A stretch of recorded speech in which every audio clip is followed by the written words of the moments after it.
warahmatullahi wabarakatuh. Perkenalkan, nama saya Siska Aulia Prisciawan. Saya dari Fakultas Hukum kelas Y dan NIM saya itu 242.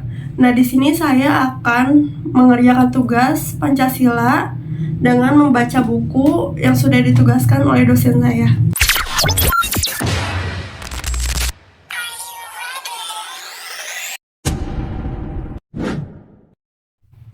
Di sini saya akan membacakan bab 5 dan bab 6.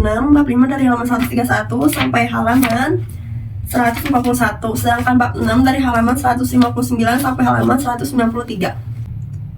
Bab 5. Memahami muatan sila-sila dalam Pancasila. A. Hakikat nilai-nilai yang terkandung dalam Pancasila. Atau hakikat dapat diartikan sebagai suatu inti yang terdalam dari segala sesuatu yang terdiri dari sejumlah unsur tertentu dan yang mewujudkan suatu itu, sehingga terpisah dengan suatu lain dan bersifat mutlak. Ditunjukkan oleh hakikat segala sesuatu mengandung kesatuan mutlak dari unsur-unsur yang menyusun atau membentuknya. Misalnya, hakikat air terdiri atas dua unsur mutlak, yaitu hidrogen dan oksigen. Kebersatuan kedua unsur tersebut bersifat mutlak untuk mewujudkan air. Dengan kata lain, kedua unsur tersebut secara bersamaan menyusun air sehingga terpisah dari benda lainnya. Misalnya, dengan batu, kayu, air raksa, dan sebagainya. Terkait dengan hakikat sila-sila Pancasila, pengertian kata hakikat dapat dipahami dalam 3 kategori, yaitu 1. Hakikat abstrak, yang disebut juga dengan hakikat jenis atau hakikat umum, yang mengandung unsur-unsur yang sama, tetap, dan tidak berubah-ubah. Hakikat abstrak sila-sila Pancasila menunjukkan pada kata ketuhanan, kemanusiaan, persatuan, kerakyatan, dan keadilan. Menurut bentuknya, Pancasila terdiri atas kata-kata dasar Tuhan, manusia, satu, rakyat, dan adil, yang dibawahi awalan dan akhiran berupa keadaan sila 1, 2, 4, dan 5, sedangkan yang satu berupa perdaan sila ketiga. Kedua macam awalan dan akhiran itu mempunyai kesamaan dalam maksudnya.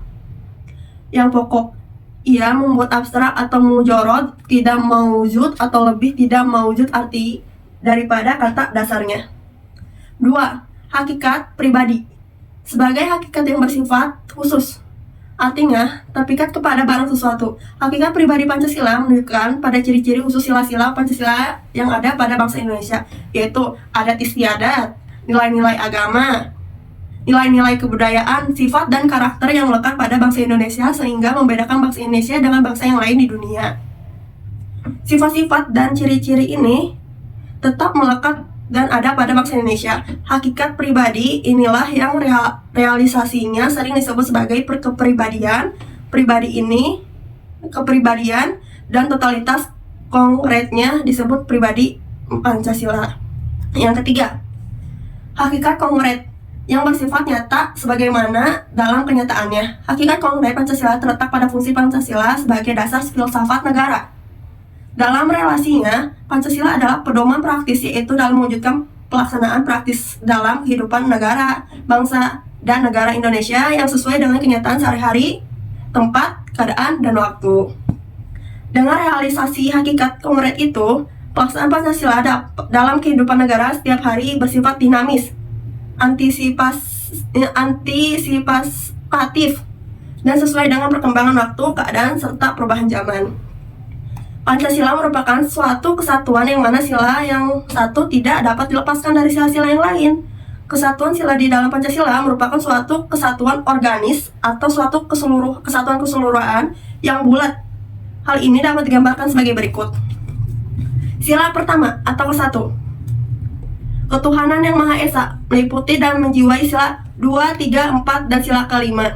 Sila kedua, kemanusiaan yang adil dan beradab, meliputi dan dijiwai sila 1, meliputi dan dijiwai sila 3, 4, dan 5. Sila ketiga, persatuan Indonesia, diliputi dan dijiwai sila 1 dan 2, meliputi dan menjiwai sila 4 dan 5. Sila keempat, kerakyatan yang dipimpin oleh hikmat kebijaksanaan dalam permusyawaratan dan perwakilan, diliputi dan dijiwai sila 1, 2, 3, meliputi dan menjiwai sila ke-5. Sila kelima, keadilan sosial bagi seluruh rakyat Indonesia, diliputi dan dijiwai sila 1, 2, 3, dan 4. Untuk lebih menjelaskan tentang hal itu, dapat diberikan contoh sebagai berikut. Paham kemanusiaan kiranya dimiliki pula oleh bangsa-bangsa lain, tetapi bagi bangsa Indonesia, paham kemanusiaan sebagaimana yang dirumuskan dalam sila 2, itu adalah paham kemanusiaan yang dipimpin oleh ketuhanan yang Maha Esa. tegasnya kemanusiaan sebagaimana diajarkan oleh Tuhan Yang Maha Esa. Ini yang dimaksud dengan sila 2, diliputi dan dijiwai oleh sila 1, begitu pula halnya dengan sila-sila yang lain. Dengan demikian dapat dikatakan bahwa sila-sila 2, 3, 4, dan 5 pada hakikatnya merupakan penjabaran dan penghayatan sila pertama ke-1. Adapun susunan sila-sila Pancasila adalah sistematis hierarkis. Artinya, kelima sila Pancasila itu menunjukkan suatu rangkaian urutan-urutan yang bertingkat hierarkis. Tiap-tiap Pancasila mempunyai tempatnya sendiri di dalam rangkaian susunan kesatuan itu, sehingga tidak dapat digeser-geser atau dibalik-balik. Ditilik dari intinya, urutan-urutan 5 sila itu menunjukkan rangkaian tingkat dalam luas dan isi sifatnya. Tiap-tiap Pancasila yang di belakang sila lainnya lebih sempit luasnya, tetapi lebih banyak isi sifatnya dan merupakan pengkhususan sila-sila yang dimukakannya. Sekalipun sila-sila di dalam Pancasila itu merupakan suatu kesatuan yang tidak dapat dipisah-pisahkan satu dari yang lain, dalam hal ini, memahami hakikat pengertian sangat diperlukan uraian sila demi sila. Dalam hubungan ini, mengenai kesimpulan, uraian atau penafsiran itu harus bersumber, berpedoman, dan berdasarkan kepada pembukaan dan batang tubuh UUD 1945. B. Isi arti materi muatan sila-sila dalam Pancasila. 1. Muatan sila ketuhanan Yang Maha Esa. Ketuhanan berasal dari kata Tuhan, ialah Allah, pencipta segala yang ada dalam dan semua makhluk. Yang Maha Esa berarti Maha Tunggal, tiada sekutu, Esa dalam zatnya, Esa dalam sifatnya, Esa dalam perbuatannya. Artinya bahwa zat Allah tidak terdiri dari zat-zat yang banyak lalu menjadi satu. Bahwa sifat Tuhan adalah sempurna-sempurnanya, sesempurnanya. Bahkan perbuatan Tuhan tidak dapat disamakan oleh siapapun. Jadi ketuhanan Yang Maha Esa mengandung pengertian dan keyakinan adalah Tuhan Yang Maha Esa, pencipta alam semesta beserta isinya. Keyakinan adanya Tuhan Yang Maha Esa itu bukan suatu dogma atau kepercayaan yang tidak dapat dibuktikan kebenarannya melalui akal pikiran, melainkan suatu kepercayaan yang berakar pada pengetahuan yang benar dan dapat diuji untuk dibuktikan melalui kaidah-kaidah logika. Atas keyakinan yang demikian, maka negara Indonesia berdasarkan ketuhanan Yang Maha Esa dan negara memberikan jaminan kebebasan kepada setiap penduduknya untuk memeluk agama sesuai dengan keyakinan dan untuk beribadah menurut agamanya dan kepercayaannya itu. Di dalam negara Indonesia tidak boleh ada pertentangan dalam hal ketuhanan Yang Maha Esa. Tidak boleh ada sikap dan perbuatan anti ketuhanan Yang Maha Esa dan anti keagamaan, serta tidak boleh ada paksaan agama. Dengan perkataan lain, di dalam negara Indonesia tidak ada dan tidak boleh ada tidak boleh ada paham yang meniadakan Tuhan Yang Maha Esa, ateisme, dan yang seharusnya adalah ia ketuhanan Yang Maha Esa dengan toleransi terhadap kebebasan untuk memeluk agama sesuai dengan keyakinan dan untuk beribadah menurut agamanya dan kepercayaannya itu. Sila-sila ini menekan fundamen etis religius dari negara Indonesia yang bersumber dari moral ketuhanan yang diajar agama-agama dan keyakinan yang ada sekaligus merupakan pengakuan akan adanya berbagai agama dan kepercayaan terhadap Tuhan Yang Maha Esa di tanah air Indonesia. Kemerdekaan Indonesia dengan rendah hati diakui atas berkat rahmat Allah yang Maha Kuasa. Dengan pengakuan ini pemenuhan cita-cita kemerdekaan Indonesia untuk mewujudkan suatu kehidupan kebangsaan yang merdeka, bersatu, berdaulat, adil, dan makmur, mengandung kewajiban moral, kewajiban etis yang harus dipikul dan dipertanggungjawabkan oleh segenap bangsa, bukan saja di hadapan sesamanya, melainkan juga di hadapan suatu atas yang mengatasi semuanya, Tuhan Yang Maha Kuasa. Dengan menyertakan moral ketuhanan sebagai dasar negara, Pancasila memberikan dimensi transendental pada kehidupan politik serta mempertemukan dalam hubungan simbolis antara konsepsi daulat Tuhan dan kedaulatan rakyat. Dengan Pancasila, kehidupan bangsa dan kenegaraan terangkat dari tingkat sekuler ke tingkat moral atau sakral. Di sini terdapat rekonsiliasi antara terdeksi ke arah sekularisasi dan sakralisasi. Dengan wawasan ketuhanan diharapkan kepada memperkuat etos kerja karena kualitas kerjanya ditransendensikan dari batasan hasil kerja materialnya. Oleh karena itu, teologi kerja dan transendental memberikan nilai tambahan material, maka hal itu memperkuat motivasi di satu pihak dan di pihak lainnya, memperbesar inspirasi dan aspirasi para warga negara. Dengan wawasan teosentis, kita dituntut untuk pandai menjajarkan kepentingan interest kepada nilai value dan politik. Kedua, muatan sila kemanusiaan adil dan beradab. Kemanusiaan berasal dari kata manusia, yaitu makhluk berbudi yang memiliki potensi pikir, rasa, karsa, dan cipta. Karena potensi ini, manusia menduduki atau memiliki martabat yang tinggi dengan akal budinya. Manusia menjadi keberbudayaan dan dengan budi nuraninya, manusia menyadari nilai-nilai dan norma-norma. Manusia berarti bersifat manusia yang merupakan esensi identitas manusia karena martabatnya, kemanusiaannya, human dignity. Disampingkan kemanusiaan adalah adil yang mengandung arti bahwa suatu keputusan dan tindakan didasarkan atas norma-norma yang objektif, tidak subjektif apalagi sewenang-wenang. Lalu beradab yang berasal dari kata adab yang berarti budaya, jadi peradaban berarti berbudaya. Hal ini mengandung arti bahwa sikap hidup, keputusan dan tindakan selalu berdasarkan nilai-nilai budaya, terutama norma sosial dan norma moral, kesusilaan moral. Adab mengandung pengertian tata kesopanan, kesusilaan, atau moral. Dengan demikian, beradab dapat ditafsirkan sebagai dasar nilai-nilai kesusilaan atau moralitas khususnya dan kebudayaan umumnya. Sila kemanusiaan adil dan beradab adalah kesadaran sikap dan perbuatan manusia yang didasarkan kepada potensi budi nurani manusia dalam hubungan dengan norma-norma dan kebudayaan umumnya, baik terhadap diri pribadi, sesama manusia, maupun terhadap alam dan hewan. Pada prinsipnya, kemanusiaan yang adil dan beradab adalah sikap dan perbuatan manusia yang sesuai dengan kodrat hakikat manusia yang berbudi, sadar nilai, dan berbudaya. Potensi kemanusiaan dimiliki oleh setiap manusia di dunia, tidak pandang ras atau warna kulit, dan bersifat universal. Sama-sama memiliki martabat manusia yang tinggi, sehingga harus diperlakukan sesuai dengan nilai-nilai kemanusiaan, sesuai dengan fitrahnya sebagai makhluk Tuhan yang mulia. Di dalam sila kemanusiaan yang adil dan beradab, setelah tersimpulnya cita-cita manusia yang lengkap yang memenuhi seluruh harkat martabat manusia, kemanusiaan yang adil dan beradab adalah suatu rumusan sifat keluhuran budi manusia Indonesia. Dengan kemanusiaan yang adil dan beradab, maka setiap warga negara mempunyai kedudukan yang sederajat dan sama terhadap undang-undang negara, mempunyai kewajiban dan hak-hak yang sama. Setiap warga negara dijamin haknya atas serta kebebasannya yang menyangkut hubungan dengan Tuhan, dengan orang-orang dan negara, dengan masyarakat, dan menyangkut pula kemerdekaan menyatakan pendapat dan mencapai kehidupan yang layak sesuai dengan hak asasi manusia. Ketiga, muatan sila persatuan Indonesia.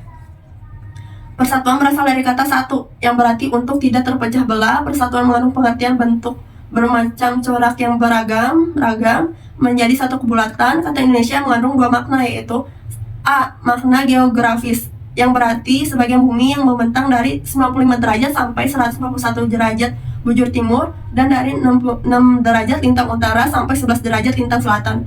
B. Makna bangsa dalam arti politis, yaitu bangsa yang hidup di dalam wilayah tersebut. Wilayah itu. Pengertian Indonesia dalam sila persatuan Indonesia adalah bangsa. Jadi, persatuan Indonesia ialah persatuan bangsa yang mendiami wilayah Indonesia. Bangsa yang mendiami wilayah Indonesia ini bersatu karena didorong untuk mencapai kehidupan kebangsaan yang bebas dalam wadah negara yang merdeka dan berdaulat. Persatuan Indonesia merupakan faktor yang dinamis dalam kehidupan bangsa Indonesia, bertujuan menunjukkan kesejahteraan umum dan mencerdaskan kehidupan bangsa, serta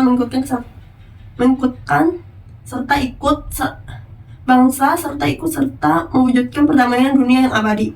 Persatuan Indonesia merupakan faktor yang dinamis dalam kehidupan bangsa Indonesia, bertujuan melindungi segenap bangsa Indonesia dengan berseluruh tumpah darah Indonesia, mewujudkan kesejahteraan umum dan mencerdaskan kehidupan bangsa, serta mewujudkan perdamaian dunia yang abadi. Perwujudan persatuan Indonesia adalah perwujudan dari paham kebangsaan Indonesia yang dijiwai oleh ketuhanan yang Maha Esa serta kemanusiaan yang adil dan beradab. Persatuan Indonesia dalam sila ketiga mencakup persatuan dalam arti ideologis, politik, ekonomi, sosial, budaya, keamanan. Persatuan Indonesia ialah persatuan bangsa Indonesia yang dibentuk atas bersatunya beragam latar belakang sosial, budaya, politik, agama, suku bangsa, dan ideologi yang mendiami wilayah Indonesia bersepakat menyatakan sebagai satu bangsa, satu tanah air, dan satu bahasa yang didorong untuk mencapai kehidupan bangsa yang bebas dalam wadah negara yang merdeka dan berdaulat dengan satu bendera negara, satu bahasa negara, satu lambang Garuda Pancasila, serta satu lagu kebangsaan Indonesia Raya. Keempat, muatan sila kerakyatan yang dipimpin oleh hikmah kebijaksanaan dalam pemusyawaratan perwakilan. Sila kerakyatan yang dipimpin oleh hikmat kebijaksanaan dalam pemusyawaratan perwakilan secara etimologi mengandung makna sebagai berikut. A. Kerakyatan berasal dari kata rakyat sebagai sekelompok manusia yang berdiam dalam suatu wilayah tertentu. Kerakyatan dapat menghubungkan dengan sila keempat. Ini berarti bahwa kekuasaan yang tertinggi berada di tangan rakyat.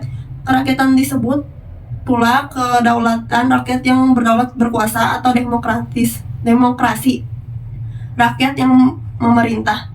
B. Hikmah kebijaksanaan berarti penggunaan pikiran atau rasio yang sehat dengan selalu mempertimbangkan persatuan dan kesatuan bangsa, kepentingan rakyat yang dilaksanakan dengan sadar, jujur, dan bertanggung jawab serta didorongkan oleh itikat baik sesuai dengan hati nurani. C. Permusyawaratan adalah suatu tata cara khas pribadi Indonesia. Permusyawaratan adalah suatu tata cara khas pribadi Indonesia untuk merumuskan atau memutuskan suatu hal berdasarkan kehendak rakyat sehingga tercapai keputusan yang berdasarkan kebulatan pendapat atau mufakat. D.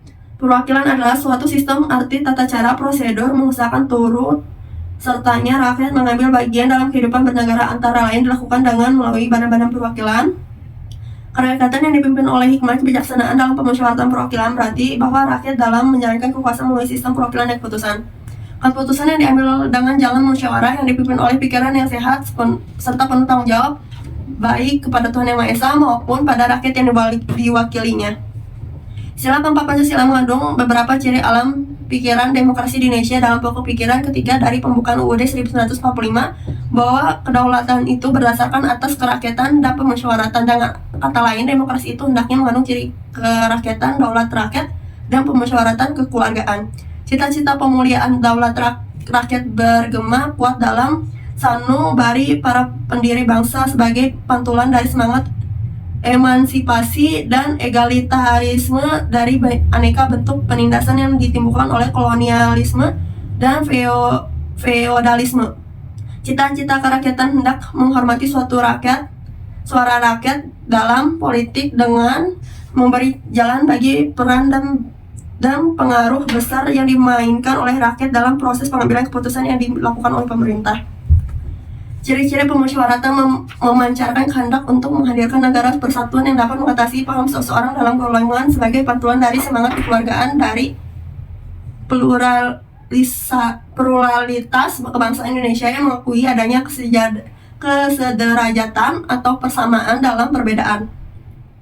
Dalam kaitan ini, Soekarno meyakinkan bahwa syarat mutlak untuk kuatnya negara Indonesia ialah permusyawaratan atau perwakilan. Karena itu, dengan asas kekeluargaan itu, negara harus menjamin bahwa setiap warga negara memiliki kedudukan yang sama di dalam hukum dan pemerintah.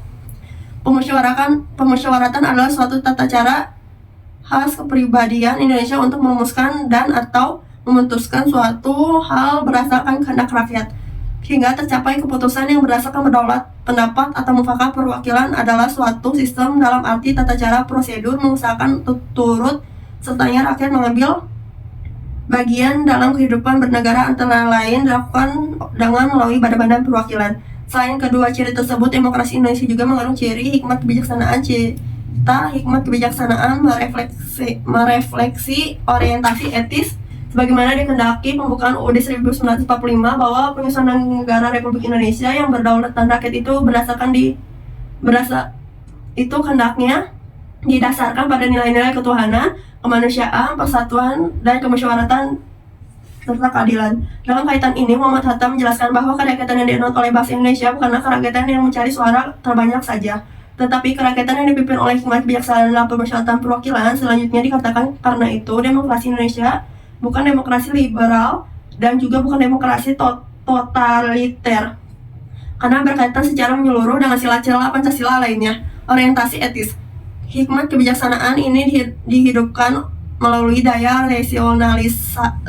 rasionalitas, kearifan, konsensual, dan komitmen.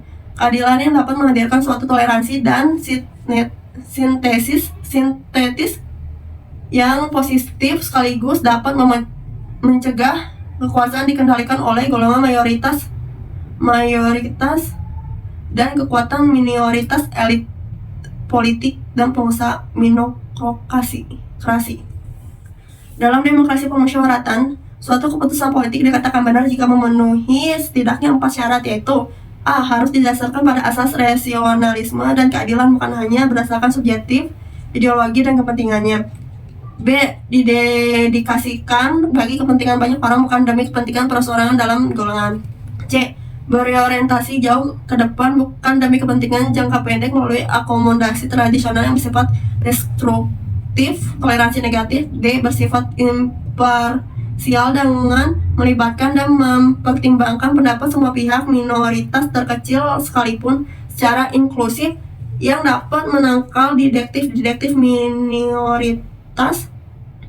minoritas elit penguasa dan pengusaha serta klaim-klaim mayoritas.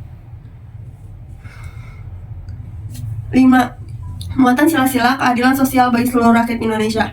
Keadilan sosial berarti keadilan yang berlaku dalam masyarakat di dalam bidang kehidupan, baik material maupun spiritual. Sedangkan kata seluruh rakyat berarti setiap orang yang menjadi rakyat Indonesia maupun warga negara Indonesia yang berada di luar negeri. Dengan demikian, keadilan sosial bagi seluruh rakyat Indonesia berarti setiap orang Indonesia mendapatkan perlakuan yang adil dalam bidang hukum, politik, ekonomi, dan budaya. Oleh karena itu, makna keadilan sosial bagi seluruh rakyat Indonesia menurut Undang-Undang Dasar 1945 mencakup pula pengertian adil dan makmur. Sila keadilan sosial bagi seluruh rakyat Indonesia pada prinsipnya menegaskan bahwa seyogianya tidak akan ada kemiskinan dalam negara Indonesia yang merdeka. Bangsa Indonesia bukan hanya memiliki demokratis politik, tetapi juga demokrasi ekonomi. Indonesia harus memiliki keadaan politik dan keadilan ekonomi sekaligus. Indonesia harus memiliki kehidupan yang adil dan makmur bagi seluruh rakyat Indonesia. Secara khusus, keadilan sosial dalam sila kelima Pancasila menekankan pada prinsip keadilan dan kesejahteraan ekonomi, atau apa yang oleh Soekarno buat pada prinsip sosiale rechtvaardigheid, yakni persamaan, emansipasi, dan partisipasi yang dikehendaki bangsa ini bukan hanya di bidang politik, melainkan juga di bidang perekonomian. Prinsip keadilan dan kesejahteraan sosial menurut sila kelima Pancasila tidak sama dengan prinsip komunisme yang menekankan kolektivitas dan liberalisme yang menekankan individualisme. Sila kelima bertolak dari pengertian bahwa antara pribadi dan masyarakat satu sama lain tidak dapat dipisahkan.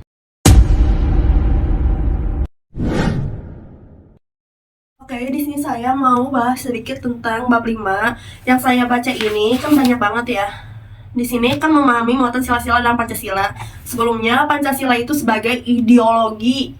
Nah, Pancasila itu dari pecahan 5 dan dasar. Jadi 5 dasar negara Indonesia. Yang 1, ketuhanan yang Maha Esa. Kedua, kemanusiaan yang adil dan beradab. Ketiga, persatuan Indonesia. Keempat, kerakyatan yang dipimpin oleh hikmat. Dan kelima, kebijaksanaan dalam pemusyawaratan perwakilan.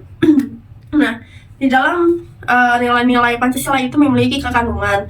Nah, di sini juga ada hakikat yang dapat diartikan sebagai suatu inti yang terdalam dari suatu yang terdiri dari sejumlah unsur tertentu dan mewujudkan suatu itu, sehingga terpisah dengan suatu lain dengan bersifat mutlak.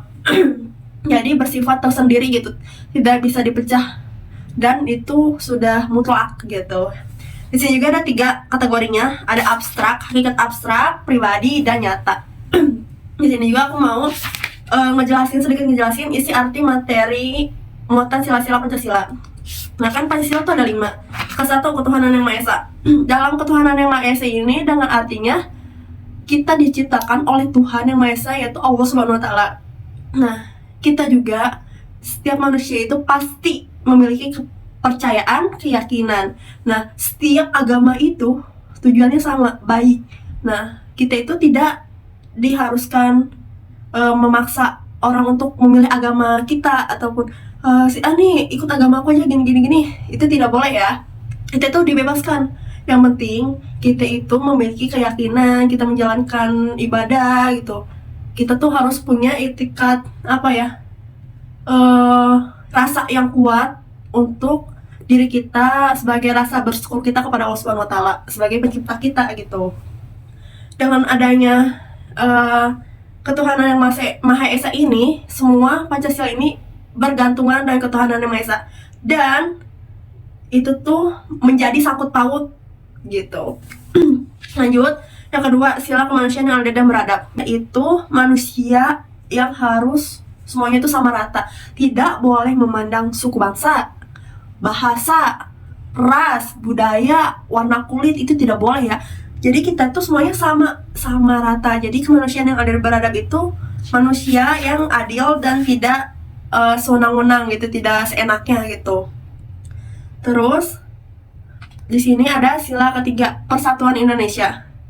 Pengertian dari persatuan Indonesia itu, bangsa yang didiami wilayah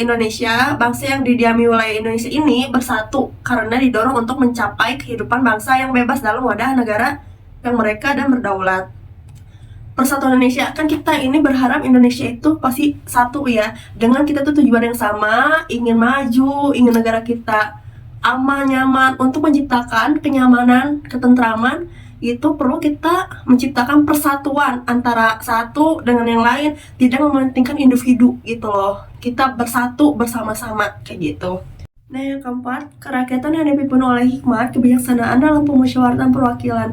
Simpulan dari ini bahwa setiap keputusan ataupun yang ingin akan diputuskan itu kita wajib musyawarah dan mufakat ya. Tidak boleh kita ngambil keputusan sendiri ataupun untuk kepentingan pribadi ataupun kepentingan suatu kelompok nih, tidak boleh ya. Kita harus bermusyawarah apakah keputusan yang akan diambil ini baik untuk kedepannya, untuk kita semua, bukan satu, dua, tiga ataupun kelompok gitu. Nah, lanjut yang kelima, keadilan sosial bagi seluruh rakyat Indonesia. Nah, di sini udah jelas banget ya, keadilan sosial bagi seluruh rakyat Indonesia. Pasti rakyat Indonesia ini kita memiliki dasar hukum ya, dimana kita tuh harus memiliki sama rata untuk keadilannya, kesosialannya gitu ya kan. Kita harus sama gitu, sama rata, tidak boleh dibeda-bedakan. Mentang-mentang ini pejabat nih di atas kita nih, itu rakyat di bawah nih, enggak, semua itu sama gitu, seimbang. Nah, di sini juga dijelasin pengakuan yang adil dalam bidang hukum, politik, ekonomi, dan kebudayaan itu untuk seluruh rakyat Indonesia. Untuk seluruh rakyat Indonesia, bukan untuk orang tertentu ataupun untuk beberapa orang, seluruhnya gitu. Paling itu aja yang bisa saya sampaikan. Mungkin kurang lebihnya mohon maaf. Saya akan membacakan di bab berikutnya, yaitu bab 6.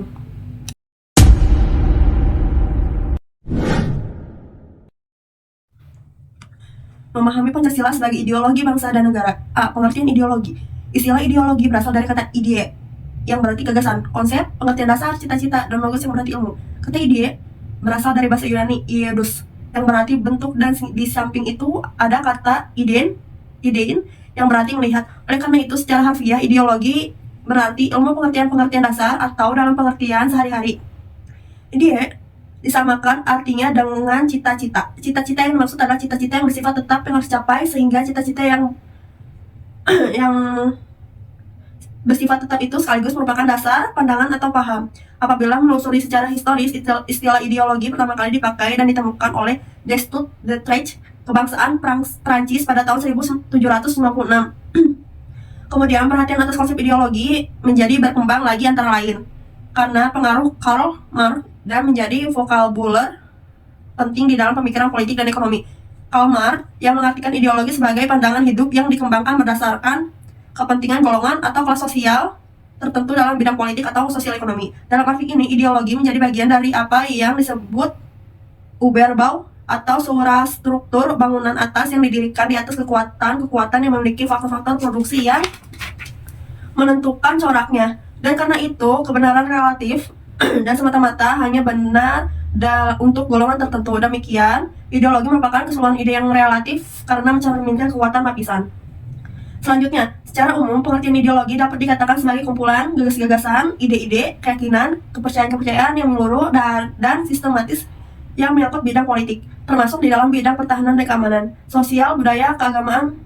Pengertian berikut pengertian tersebut apabila dikaitkan dengan negara dalam arti cita-cita negara atau cita-cita yang menjadi basis sebagai suatu teori atau sistem kenegaraan untuk seluruh rakyat dan bangsa yang bersangkutan pada hakikatnya merupakan asas kerohanian yang antara lain memiliki ciri sebagai berikut. 1. Mempunyai derajat yang tinggi sebagai nilai hidup kebangsaan dan kenegaraan. 2. Mewujudkan suatu asas kerohanian, pandangan dunia, pandangan hidup, pedoman hidup, pegangan hidup yang dipelihara, dikembangkan, diamalkan, dilestarikan kepada generasi berikutnya, diperjuangkan dan dipertahankan dengan kesediaan berkorban. B. Makna ideologi bagi bangsa Indonesia. Manusia dalam mewujudkan tujuan untuk mengingatkan harkat dan martabat senantiasa membutuhkan orang lain dan selanjutnya membutuhkan untuk suatu lembaga bersama untuk melindungi haknya dalam pengertian ini manusia membentuk negara. Negara sebagai lembaga masyarakatan sebagai organisasi hidup manusia senantiasa memiliki cita-cita, harapan, ide-ide serta pemikiran-pemikiran yang secara bersama merupakan suatu orientasi yang bersifat dasariah bagi semua tindakan dalam hidup kenegaraan. Kompleksitas pengetahuan yang berupa ide-ide, pemikiran-pemikiran, gagasan-gagasan, harapan serta cita-cita tersebut merupakan suatu nilai yang dianggap benar dan memiliki derajat yang tinggi dalam negara. Hal ini merupakan suatu landasan bagi seluruh warga negara untuk memahami alam serta menentukan sikap dasar untuk tindakan dalam hidupnya. Pada hakikatnya, ideologi adalah hasil refleksi manusia berkat kemampuan mengadakan distansi terhadap dunia kehidupannya. Maka terdapat suatu yang bersifat dialektis antara ideologi dengan masyarakat negara. Namun, di suatu pihak membuat ideologi semakin realistis dan di pihak lain mendorong masyarakat makin mendekat bentuk ideal. Ideologi mencerminkan cara berpikir masyarakat, bangsa maupun negara, tetapi juga membentuk masyarakat menuju cita-cita. Dengan demikian, ideologi sangat menentukan eksistensi suatu negara dan bangsa. Karena ideologi membimbing bangsa dan negara untuk mencapai tujuan melalui berbagai realisasi pembangunan. Hal ini disebabkan dalam ideologi terkandung suatu orientasi praksis. Ideologi selain sebagai sumber motivasi juga merupakan sumber semangat dan dalam berbagai kehidupan negara. Oleh karenanya akan menjadi realistis manakala terjadi orientasi yang bersifat dinamis antara masyarakat, bangsa, dan ideologi. Dengan demikian, ideologi akan bersifat terbuka dan antisipatif, bahkan bersifat reformatif dalam arti senantiasa mengadaptasi perubahan-perubahan suatu dengan aspirasi bangsanya. Namun jika perlakuan terhadap ideologi diletakkan sebagai nilai yang sakral, bahkan diletakkan sebagai alat legitimasi kekuasaan, maka dapat dipastikan ideologi akan menjadi tertutup, kaku, beku, dogmatis, dan menguasai kehidupan bangsanya. Oleh karena itu, agar benar-benar ideologi mampu menampung aspirasi para pendukungnya untuk mencapai tujuan dalam bermasyarakat, berbangsa, dan bernegara, maka ideologi tersebut harus bersifat dinamis, terbuka, antisipatif, yang senantiasa mampu mengadaptasikan dirinya dengan perkembangan zaman. Hal inilah yang menjadi peranan penting ideologi bagi bangsa dan negara agar bangsa dapat mempertahankan eksistensinya. C. Perbedaan ideologi Pancasila dan ideologi lain.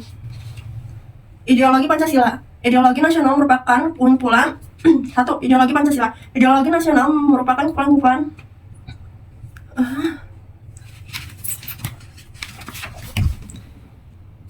C. Perbandingan ideologi Pancasila dengan ideologi lainnya. 1. Ideologi Pancasila. Ideologi nasional berupa kumpulan pikiran-pikiran rakyat yang mengandung pandangan tentang keadaan bangsa, memuat perspektif atau harapan masa depan bangsa yang memberi arahan serta dorongan bagi seluruh kegiatan manusia. Istilah nasional di sini dapat diartikan kumpulan masyarakat yang telah menetapkan dalam suatu negara. Pemikiran yang menarik dikemukakan oleh A.M.W. Pranarka bahwa ideologi dalam tradisi pemikiran yang terjadi di Indonesia sebagai bagian dari perjalanan sejarah bangsa. Pada hakikatnya juga sebuah pedoman perjuangan. Karena itu ia juga merupakan suatu keyakinan, sebuah belief system, karenanya pula di dalamnya terkandung elemen kognitif intelektual, yaitu cita-cita maupun elemen psikologis, yaitu kekuatan untuk membuat dan membentuk pilihan-pilihan kebijakan yang bersifat psikologis. Pada prinsipnya, terdapat 3 arti utama dari kata ideologi, yaitu 1. A. Ideologi sebagai kesadaran palsu. Ideologi dalam arti yang pertama yaitu sebagai kesadaran palsu biasanya digunakan oleh kalangan filosofi dan ilmuwan sosial. Ideologi adalah teori-teori yang tidak berorientasi pada kebenaran, melainkan pada kepentingan pihak yang mempropagandakan. Ideologi juga dilihat sebagai sarana kelas atau kelompok sosial tertentu yang berkuasa untuk melegitimasikan kekuasaannya. B. Ideologi dalam arti netral. Dalam hal ini adalah keseluruhan sistem berpikir, nilai-nilai, dan sikap dasar suatu kelompok sosial atau kebudayaan tertentu. Arti kedua ini terutama dikemukakan dalam negara yang menganggap penting adanya suatu ideologi negara disebut dalam arti netral, karena baik buruknya tergantung kepada isi ideologi tersebut. C. Ideologi dalam arti keyakinan yang tidak ilmiah. Ideologi sebagai keyakinan tidak ilmiah biasanya digunakan dalam filsafat dan ilmu-ilmu sosial yang positivistik. Segala pemikiran yang tidak dapat dibuktikan secara logis matematis atau empiris adalah suatu ideologi. Segala masalah etis dan moral, asumsi-asumsi normatif, dan pemikiran-pemikiran metafisis termasuk dalam wilayah ideologi. Berdasarkan 3 arti kata ideologi tersebut, yang dimaksud dalam pembahasan ini adalah ideologi dalam arti netral, yaitu sebagai sistem berpikir dan tata nilai dari suatu kelompok. Ideologi dapat diartikan netral tersebut ditemukan wujudnya dalam ideologi negara atau ideologi bangsa. Hal ini sesuai dengan pembahasan Pancasila sebagai ideologi negara Republik Indonesia. Bagaimana diuraikan di muka, ideologi mengandung nilai-nilai dasar, norma-norma, dan cita-cita yang ingin diwujudkan oleh masyarakat penganutnya. Karena itu, ideologi memiliki peranan sebagai dasar, arah, dan tujuan yang ingin dicapai dalam kehidupan masyarakat berbangsa dan bernegara. A. Sebagai dasar. Artinya merupakan pangkal tolak, asas atau fondasi di atas mana semua kegiatan kehidupan masyarakat, bangsa, dan negara dibangun, dan dasar tersebut umumnya berasal dari nilai-nilai yang berkembang dan hidup di dalam masyarakat itu sendiri, dimensi realitas.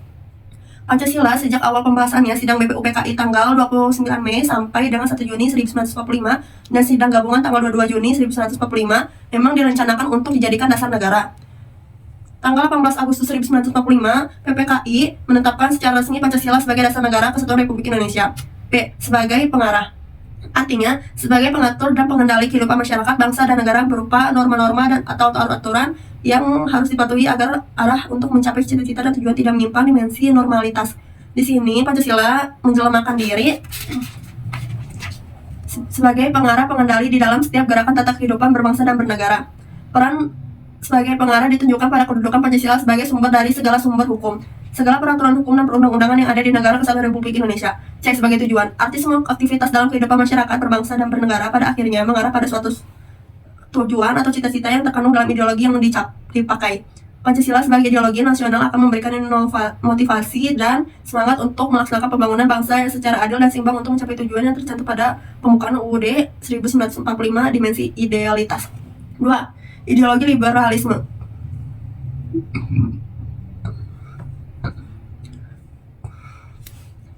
Dua ideologi liberalisme. Liberalisme tumbuh dari konteks masyarakat Eropa pada abad pertengahan feodal, di mana sistem sosial ekonomi dikuasai oleh kaum aristokratis feodal dan menindas hak-hak individu. Liberalisme tidak diciptakan oleh golongan pedagang dan industri, melainkan diciptakan oleh golongan intelektual yang digerakkan oleh keresahan ilmiah, rasa ingin tahu dan keinginan untuk mencari pengetahuan yang baru dan artistik umum pada zaman itu. Keresahan intelektual tersebut disambut oleh golongan pedagang dan industri. Bahkan hal itu digunakan untuk membenarkan tuntutan politik yang membatasi kekuasaan bangsawan, gereja, dan gilde-gilde. Mereka tidak bertujuan semata-mata untuk dapat menjalankan kegiatan ekonomi secara bebas, tetapi juga mencari keuntungan yang sebesar-besarnya. Masyarakat terbaik, rejim terbaik, menurut paham liberal adalah yang memungkinkan individu mengembangkan kemampuan individu sepenuhnya. Dalam masyarakat yang baik, secara individu harus dapat mengembangkan pikiran dan bakatnya. Hal ini mengharuskan para individu untuk lebih bertanggung jawab atas tindakan yang dia lakukan dan tidak menyuruh seseorang melakukan suatu untuknya, atau seseorang untuk mengatakan apa yang harus dilakukan. Ciri-ciri ideologi liberal sebagai berikut. A. Demokrasi merupakan bentuk pemerintahan yang baik. B. Anggota masyarakat memiliki kebebasan intelektual penuh, termasuk kebebasan bicara, kebebasan agama, kebebasan C. Pemerintah hanya mengatur kehidupan masyarakat secara terbatas. D. Keputusan yang dibuat pemerintah hanya sedikit untuk rakyat sehingga rakyat dapat belajar membuat keputusan untuk diri mereka sendiri. E. Kekuasaan dari seseorang terhadap orang lain merupakan hal yang buruk. Oleh karena itu, pemerintah dijalankan sedemikian rupa sehingga penyalahgunaan kekuasaan dapat dicegah. F. Suatu masyarakat dikatakan berbahagia apabila setiap individu atau sebagian besar individu bahagia. 3. Ideologi konservatif. Ketika liberalisme mengoncengkan struktur masyarakat feodal yang mapan, golongan feodal berusaha mencari ideologi tanding untuk menghadapi kekuasaan persuasif liberalisme. Dari sinilah muncullah ideologi konservatisme sebagai reaksi atas paham liberal. Menurut paham itu, liberalisme merupakan paham yang terlalu individualistis. Sebaliknya, menurut paham konservatif, masyarakat dan kelompok masyarakat yang lain bukan sekadar penjumlahan unsur-unsurnya, tetapi kelompok masyarakat yang paling banyak menciptakan kebahagiaannya. Paham konservatif cenderung ditandai dengan ciri-ciri seperti berikut. A. Masyarakat yang terbaik adalah masyarakat yang tertata. B. Untuk menciptakan masyarakat yang tertata dan stabil itu diperlukan untuk pemerintah yang memiliki kekuasaan yang mengikat tetapi bertanggung jawab. C. Paham ini menekankan tanggung jawab pada pihak penguasa dalam masyarakat untuk membentuk pihak yang lemah. 4. Ideologi sosialisme komunisme. Sosialisme merupakan reaksi terhadap revolusi industri dan akibat-akibat awal sosialisme yang muncul pada bagian pertama abad ke-19 dikenal sebagai sosialis utopia. Sosialisme ini lebih didasarkan pada pandangan manusia yang mengandung kesempurnaan otak manusia. Paham sosialis berkeyakinan perubahan dapat dilakukan dengan cara damai dan demokratis. Paham sosial juga lebih luas dalam hal perjuangan perbaikan nasib buruh secara bertahap dan dalam hal kesediaan peran serta dalam pemerintah yang belum seluruhnya menganut sistem sosialis. Pada pihak lain, paham komunis berkeyakinan perubahan atas sistem kapitalisme harus dicapai dengan cara-cara revolusi dan pemerintahan oleh diktator proletariat sangat diperlukan pada masa transisi. Ideologi fasisme. Fasisme merupakan tipe nasional yang romantis dengan segala kemegahan upacara dan simbol-simbol yang mendukungnya. Untuk mencapai kebesaran negara, hal ini dapat dicapai apabila terdapat seorang pemimpin karismatik dengan simbol kebesaran negara yang didukung oleh masyarakat. Dukungan masyarakat yang fanatik ini tercipta berkat indoktrinasi. Slogan-slogan dan simbol-simbol yang ditanamkan sang pemimpin besar dan aparatnya. Fasisme ini pernah diterapkan di Jerman, Hitler, Jepang, Italia, dan Spanyol. Di masa ini, fasisme cenderung muncul sebagai kekuatan reaksioner ringwig di negara-negara maju seperti skinhead dan Ku-Klux Klan di Amerika Serikat yang berusaha mencapai dan mempertahankan supremasi kulit putih. D. Kedudukan dan fungsi Pancasila dalam tata kehidupan bangsa Indonesia. Dalam pengertian ini, Pancasila digunakan sebagai petunjuk hidup sehari-hari. Pancasila diamalkan dalam hidup sehari-hari. Dengan kata lain, Pancasila dipergunakan untuk penunjuk arah semua aktivitas atau kegiatan dan kehidupan di dalam segala bidang, yang berarti semua tingkah laku dan tindakan atau perbuatan setiap manusia Indonesia harus dijiwai berupa pancaran dari semua sila dalam Pancasila. Karena Pancasila selalu merupakan suatu kesatuan yang tidak dapat dipisahkan antara yang satu dengan yang lainnya, yang saling berkaitan satu sama lain. Bahkan sila dalam Pancasila merupakan satu kesatuan organis. Pancasila yang harus dihayati ialah Pancasila bagaimana tercantum di dalam pembukaan UUD 1945, yang dengan demikian kejiwagamaan sebagai manifestasi atau perwujudan dari sila ketuhanan yang Maha Esa. Jiwa yang berperi kemanusiaan sebagai manifestasi atau perwujudan sila kemanusiaan yang ada dan beradab.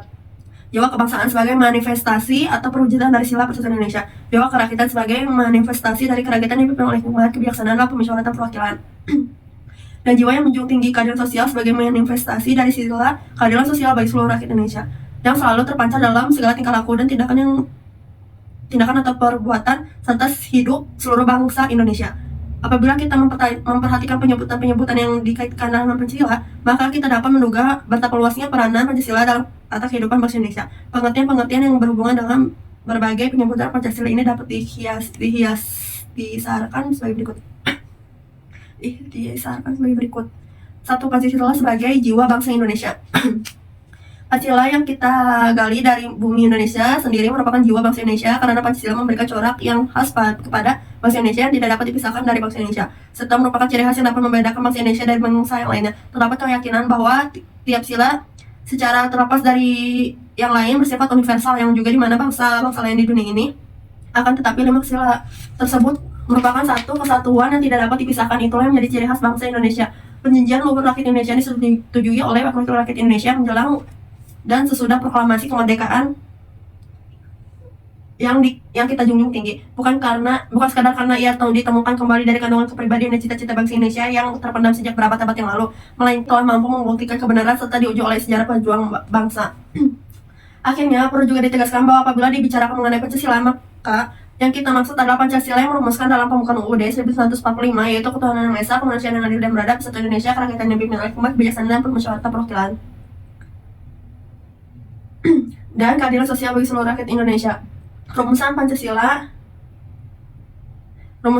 yang terdapat dalam pembukaan UUD 1945 itulah yang kita gunakan. Sebab rumusan yang demikian itu diterapkan oleh wakil-wakil bangsa Indonesia pada tanggal 18 Agustus 1945 dalam sidang PPKI, seperti yang telah ditunjukkan oleh ketetapan MPR nomor X1/MPR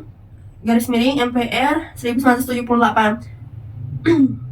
Pancasila itu merupakan satu kesatuan yang bulat dan utuh dari kelima sila. Dikatakan sebagai kesatuan yang bulat dan utuh karena masing-masing sila dari Pancasila itu tidak dapat dipahami dan diberi arti secara sendiri-sendiri terpisah dari keseluruhan sila lainnya. Memahami atau memberi arti setiap sila-sila secara terpisah dari sila-sila lainnya akan mendatangkan pengertian dan keliruan tentang Pancasila. 2. Pancasila sebagai kepribadian bangsa Indonesia. Pancasila sebagai kepribadian bangsa Indonesia diwujudkan dalam sikap mental dan tingkah laku serta amalan perbuatan sikap mental. Sikap mental dan tingkah laku mempunyai ciri khas, arti dapat dibedakan dengan bangsa lain atau disebut dengan kepribadian. Pancasila sebagai jiwa bangsa lahir bersama adanya bangsa Indonesia jauh. Jadi Pancasila lahir dari jiwa kepribadian bangsa Indonesia yang terkristalisasi nilai-nilai yang dimilikinya. Pancasila sebagai pandangan hidup bangsa Indonesia atau way of life mengandung makna bahwa semua aktivitas kehidupan bangsa Indonesia sehari-hari harus sesuai dengan sila-sila daripada Pancasila. Karena Pancasila juga merupakan kristalisasi dari nilai-nilai yang dimiliki dan sumber dari kehidupan bangsa Indonesia sendiri. 3. Pancasila sebagai pandangan hidup bangsa Indonesia. Pandangan hidup adalah nilai-nilai yang dianut oleh masyarakat yang dipilih oleh setiap pribadi dan golongan dalam masyarakat. Pandangan hidup terdiri dari cita-cita, kebijakan, dan sikap hidup. Dalam menghadapi segala masalah, manusia selalu berpegang pada sikap dan pandangan hidupnya. Untuk itu, manusia memiliki prinsip sebagai suatu pegangan hidup agar hidupnya tidak terombang-ambing. Pandangan hidup merupakan bagian hidup manusia. Setiap orang pasti mempunyai pandangan hidup yang tingkatnya berbeda-beda. Pandangan hidup ini mencerminkan citranya diri seseorang. Karena pandangan hidup itu mencerminkan cita-cita atau aspirasinya. Pandangan hidup mempunyai fungsi sebagai acuan untuk senata hubungan manusia dengan diri sendirinya, sesamanya, dan dengan alam sekitar ataupun dengan Tuhan. Pandangan hidup masyarakat berproses secara dinamis sehingga menghasilkan suatu pandangan hidup di sebuah bangsa. Pandangan hidup bangsa merupakan nilai yang dimiliki oleh suatu bangsa dan diyakini kebenarannya sehingga membutuhkan tekad untuk mewujudkannya. Bangsa Indonesia mempunyai pandangan hidup, yakni Pancasila. Pancasila sebagai pandangan hidup bangsa Indonesia merupakan suatu yang sangat bernilai dalam masyarakat Indonesia. Pancasila juga sebagai pandangan hidup bangsa Indonesia berarti Pancasila dipergunakan sebagai petunjuk hidup sehari-hari. Pancasila merupakan petunjuk arah semua kegiatan dalam segala bidang kehidupan. Oleh karena itu, apa yang terkandung di dalam sila ke-1 sampai sila ke-5 Pancasila itu terpancar dalam tingkah laku dan perbuatan sehari-hari masyarakat Indonesia. Pancasila sebagai norma, ia berfungsi sebagai cita-cita moral atau ide yang harus diwujudkannya.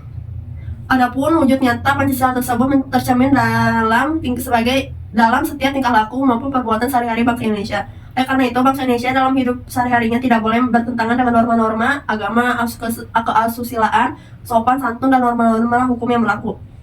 Pancasila sebagai pandangan hidup bangsa Indonesia merupakan cita-cita moral bangsa yang memberikan pedoman dan kekuatan rohaniah bagi bangsa untuk berperilaku luhur dalam kehidupan masyarakat, berbangsa, dan bernegara. Setiap bangsa memiliki adat dan cara hidup yang sesuai baginya. Adat atau cara hidup bagi bangsa Indonesia ini adalah Pancasila. Yang kelima sila adalah Pancasila merupakan intisari nilai-nilai budaya masyarakat Indonesia. Dalam pengertian ini, Pancasila disebut juga way of life, well teach how, where all best howing, where all and prevent beach howing, pandangan dunia, pandangan hidup, dan petunjuk hidup. Dalam hal ini, Pancasila digunakan untuk semua petunjuk hidup, arahan semua kegiatan dan aktivitas hidup dan kehidupan dalam segala bidang. Hal ini berarti bahwa semua tingkah laku dan tindakan perbuatan setiap manusia Indonesia harus dijiwai dan merupakan percatatan dari semua sila Pancasila. Hal ini karena Pancasila Well Touch Home merupakan suatu kesatuan tidak dapat dipisahkan satu dengan yang lain. Seluruh sila dalam Pancasila merupakan satu kesatuan organis. Dengan demikian, Pancasila sebagai pandangan hidup bangsa Indonesia merupakan perjanjian luhur bangsa Indonesia. Perjanjian luhur yang dimaksud adalah suatu kesepakatan yang mana makna dan nilai yang sangat tinggi karena selalu dihormati dan dijunjung tinggi.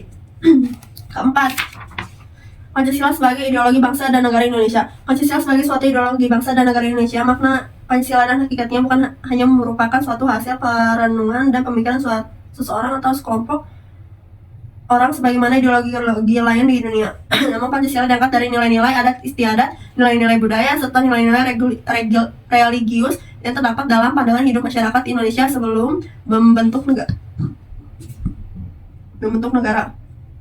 Dengan kata lain, unsur-unsur yang merupakan materi bahan Pancasila tidak lain diangkat dari pandangan hidup masyarakat Indonesia sendiri, sehingga bangsa ini merupakan kuasa materialistis asal bahan Pancasila. Unsur Pancasila tersebut kemudian diangkat dan dirumuskan oleh para pendiri negara, sehingga Pancasila kedudukannya sebagai dasar negara, ideologi bangsa Indonesia dan negara Indonesia. Dengan demikian, Pancasila sebagai ideologi bangsa dan Indonesia dan negara Indonesia berakar pada pandangan hidup dan budaya bangsa, dan bukannya mengangkat atau mengambil ideologi dari bangsa lain. Selain itu, Pancasila juga bukan merupakan hanya ide-ide atau perenungan dari seseorang saja yang hanya memperjuangkan suatu kelompok atau golongan tertentu, melainkan Pancasila berasal dari nilai-nilai yang dimiliki oleh bangsa, sehingga Pancasila dapat hakikatnya untuk seluruh lapisan serta unsur-unsur bangsa secara komprehensif.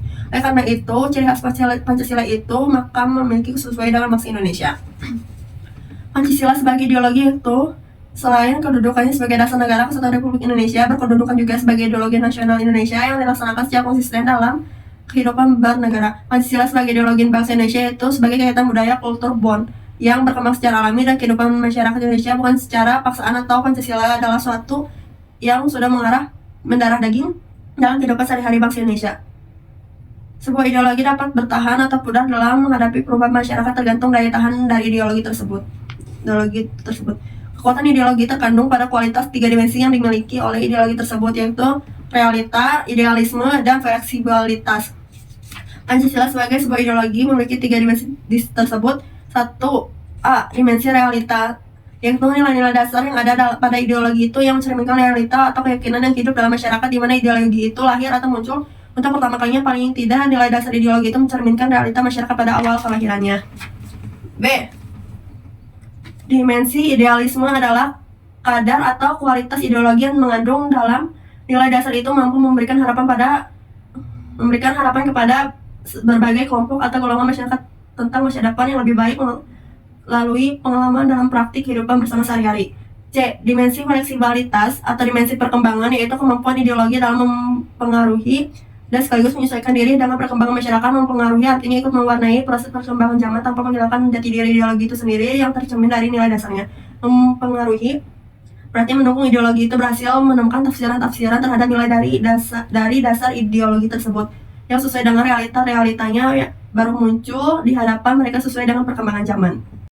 Pancasila memenuhi ketiga dimensi ini sehingga Pancasila dapat dikatakan sebagai ideologi terbuka. Fungsi Pancasila sebagai ideologi negara yaitu sebagai berikut: memperkokoh persatuan bangsa karena bangsa Indonesia adalah bangsa yang majemuk.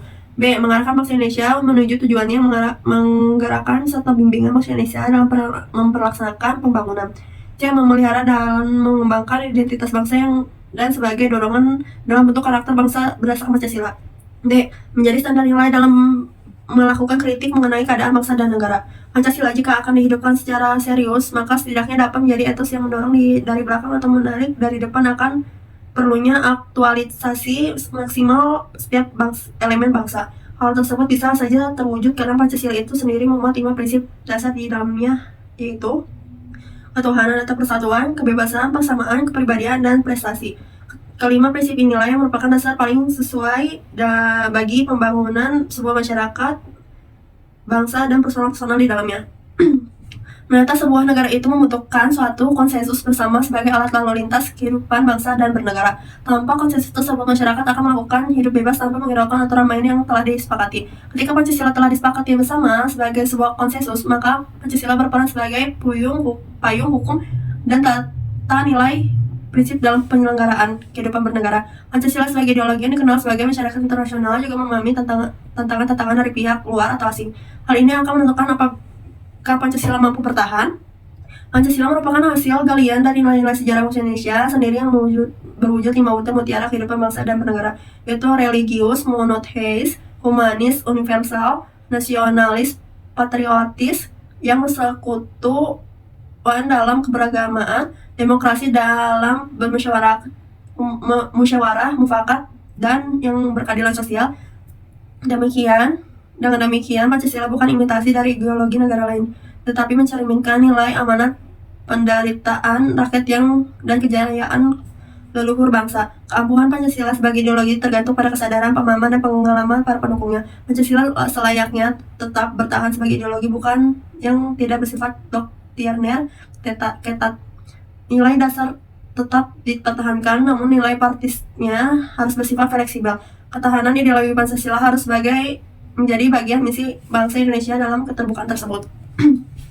Nilai-nilai yang mengandung dalam Pancasila merupakan suatu cerminan dari kehidupan masyarakat Indonesia yang melayani kita dan sejarah telah menjadi bagian yang tidak terpisah dari kehidupan bangsa Indonesia. Untuk itu, sebagai generasi penerus bangsa harus mampu menjaga nilai-nilai tersebut. Untuk dapat hal tersebut, maka perlu adanya berbagai upaya dukungan oleh seluruh rakyat Indonesia, antara lain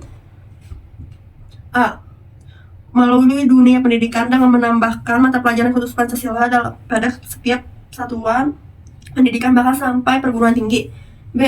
Lebih memasyarakat Pancasila. C. Menerapkan nilai-nilai tersebut dalam kehidupan sehari-hari. D. Memberikan sanksi kepada pihak-pihak yang melakukan pelanggaran terhadap Pancasila. E. Menolak dengan tegasan pemahaman-pemahaman yang bertentangan dengan Pancasila. Nilai-nilai Pancasila yang terkandung di dalam merupakan nilai-nilai ketuhanan, kemanusiaan, persatuan, kerakyatan, dan keadilan. Ini merupakan nilai dasar bagi kehidupan kewarganegaraan, kebangsaan, dan kemasyarakatan.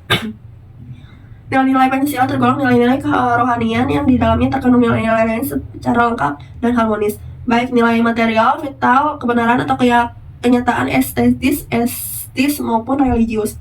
Nilai-nilai Pancasila bersifat objektif dan subjektif, artinya hakikat nilai-nilai Pancasila bersifat universal atau berlaku dimanapun, sehingga dapat diterapkan di negara lain. Nilai-nilai Pancasila bersifat objektif, maksudnya rumusan dari Pancasila itu sendiri memiliki makna yang terdalam, menunjukkan adanya sifat umum, universal, dan abstrak.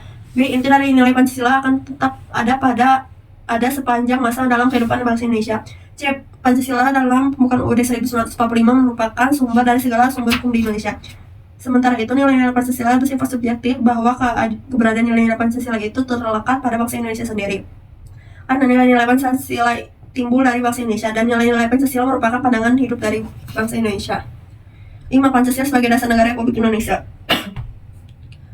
Pengertian Pancasila sebagai dasar negara dimaksud dalam pembukaan UUD 1945 alinea 4 secara jelas menyatakan, kemudian daripada itu, untuk membentuk suatu pemerintahan negara Indonesia yang melindungi segenap bangsa Indonesia dan seluruh tumpah darah Indonesia, dan untuk memajukan kesejahteraan umum, mencerdaskan kehidupan bangsa, dan ikut memaksakan ketertiban dunia yang berdasarkan kemerdekaan, perdamaian abadi, dan keadilan sosial. Maka disusunlah kemerdekaan bangsa Indonesia itu dalam bentuk suatu Undang-Undang Dasar Negara Republik Indonesia yang berbentuk dalam suatu susunan negara Republik Indonesia yang berdaulat rakyat dengan berdasarkan kepada ketuhanan yang Maha Esa, kemanusiaan yang adil beradab, persatuan Indonesia, dan kerakyatan yang dipimpin oleh hikmah, kebijaksanaan, dan permusyawaratan perwakilan, serta dengan mewujudkan suatu keadilan sosial bagi seluruh rakyat Indonesia. Norma hukum pokok yang disebut pokok kaidah fundamental daripada negara itu adalah hukum mempunyai hakikat dan kedudukan yang tetap, kuat, dan tidak berubah-ubah bagi negara yang dibentuk. Dengan perkataan lain, dengan jalan hukum tidak dapat diubah fungsi dan kedudukan Pancasila sebagai pokok kaidah yang fundamental. Hal ini penting sekali karena UUD harus bersumber dan berada di bawah pokok kaidah negara yang fundamental. Itu Pancasila sebagai dasar negara dipergunakan untuk mengatur seluruh tatanan kehidupan bangsa dan negara Indonesia. Artinya, segala sesuatu yang berhubungan dengan pelaksanaan sistem bernegara, ketatanegaraan Kesatuan Republik Indonesia NKRI harus berdasarkan Pancasila. Hal yang ini berarti juga bahwa semua peraturan yang berlaku di negara Republik Indonesia harus bersumber kepada Pancasila sebagai dasar negara. Artinya, Pancasila dijadikan sebagai dasar untuk mengatur penyelenggaraan pemerintah negara. Pancasila menurut ketetapan penyelenggaraan pemerintah negara. Pancasila menurut ketetapan MPR nomor 3/MPR/2000 merupakan sumber hukum dasar nasional. Dalam kedudukan sebagai dasar negara, maka Pancasila berfungsi sebagai sumber dari segala sumber hukum, sumber ketertiban hukum Indonesia. Dengan demikian, Pancasila merupakan asas kerohanian ketertiban hukum Indonesia. B. Suasana kebatinan Geistlichheitstheologie dari UUD. Ron dari UUD. C. Cita-cita hukum bagi hukum dasar negara. D. Norma-norma yang harus mengandung isi dan mewajibkan pemerintahan dan lain menyelenggarakan negara pemerintahan teguh cita-cita moral rakyat yang luhur. E. Sumber semangat bagi UUD 1945 penyelenggaraan negara pelaksanaan pemerintah. MPR dan ketetapan nomor XV 11V MPS garis miring 1998 telah mengembalikan kedudukan Pancasila sebagai dasar negara Republik Indonesia. Namun seiring lahirnya UUD nomor 12 tahun 2011 tentang pembentukan peraturan perundang-undangan ketetapan MPR nomor 3 garis miring MPR garis miring 2000 sudah tidak berlaku lagi. 6. Pancasila sebagai sumber dari segala sumber hukum atau sumber tertib hukum bagi negara Republik Indonesia. Membicarakan tentang sumber hukum, maka terlebih dahulu kita akan membicarakan tentang arti sumber hukum itu sendiri. Hal ini dikarenakan istilah sumber hukum itu mempunyai arti yang bermacam-macam tergantung dari sudut pandang mana orang yang melihatnya. Bagi seorang ahli ekonomi, sumber hukum mempunyai arti berbeda dengan orang sejarah. Begitu pula tidak akan sama dengan pengertian seorang ahli hukum. Jadi untuk mengetahui sumber hukum itu terlebih dahulu harus ditentukan dari sudut mana dulu sumber hukum itu dilihat.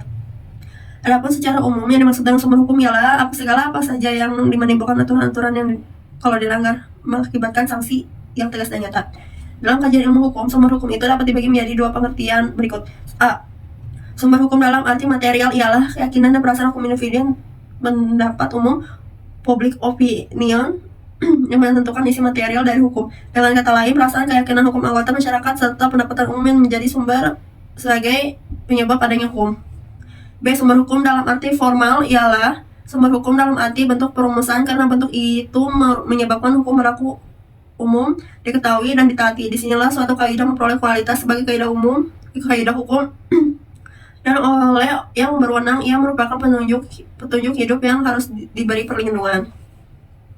Untuk menetapkan suatu kaidah hukum yang berlaku diperlukan suatu badan yang berwenang, sehingga mengenal sumber hukum dalam arti formal itu berarti pula mengenal tahapan pada tingkatan badan mana suatu hukum itu dibuat. Contoh, sumber hukum formal dalam tata negara Indonesia dan badan berwenang menetapkan antara lain. 1. Bentuk hukumnya Undang-Undang Dasar yang berwenangnya itu MPR. 2. Ketetapan MPR, yaitu badan yang berwenangnya MPR. 3. Undang-undang atau Perpu yang berwenangnya Presiden dan DPR. 4. Peraturan pemerintah yang berwenangnya Presiden. Peraturan Presiden yang berwenangnya Presiden. Peraturan daerah provinsi yang berwenangnya Gubernur dan DPRD. Peraturan daerah kabupaten atau kota yang berwenangnya Bupati atau Wali Kota dan DPRD. Pancasila sebagai pandangan hidup bangsa Indonesia yang kemudian jadi falsafah negara merupakan sumber hukum dalam arti material yang tidak saja dijiwai, bahkan harus dilaksanakan oleh setiap peraturan hukum. Karena itu Pancasila merupakan alat penguji untuk sehingga peraturan hukum yang bertentangan dengan Pancasila tidak boleh berlaku. Sedangkan sumber hukum formal dalam hukum ketatanegaraan Indonesia tidak hanya terbatas pada sumber hukum tertulis saja.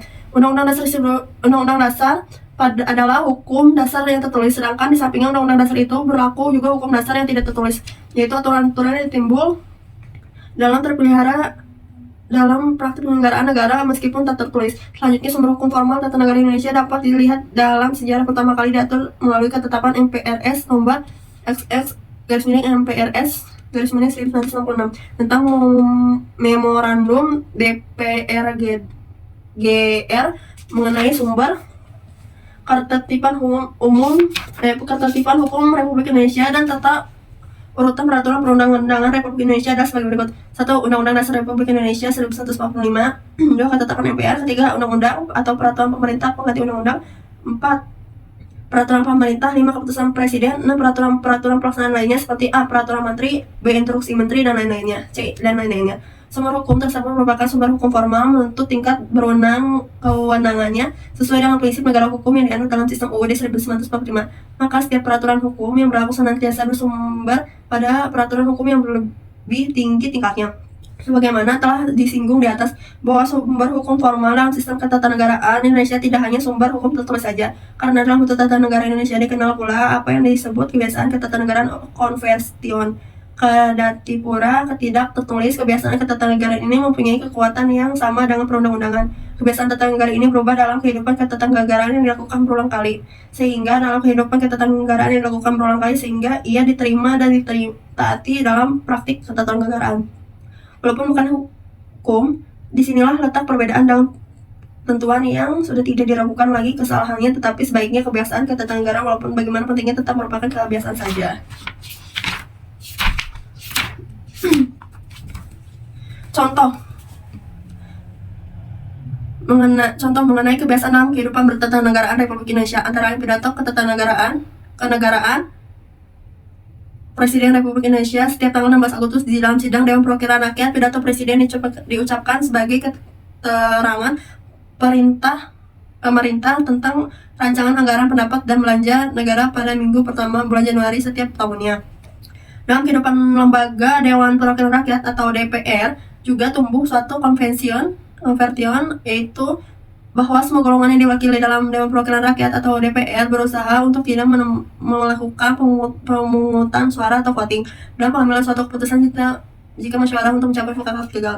Dalam perwakilan ketatanegaraan suatu konstitusi atau perundang-undangan dasar yang telah resmi diterima oleh suatu negara, maka secara operasional merupakan suatu kenyataan yang diperlukan sepenuhnya dan efektif. Dengan perkataan lain, konstitusi itu dilaksanakan secara murni dan konsekuen. Pada tanggal 18 Agustus 1945, secara resmi UUD 1945 diterima oleh bangsa Indonesia yang berlaku efektif di tanah air, yang terdiri dari A. Pembukaan, B. Batang tubuh yang terdiri dari 37 pasal, 4 aturan peralihan, dan 2 pasal aturan tambahan. C. Penjelasan.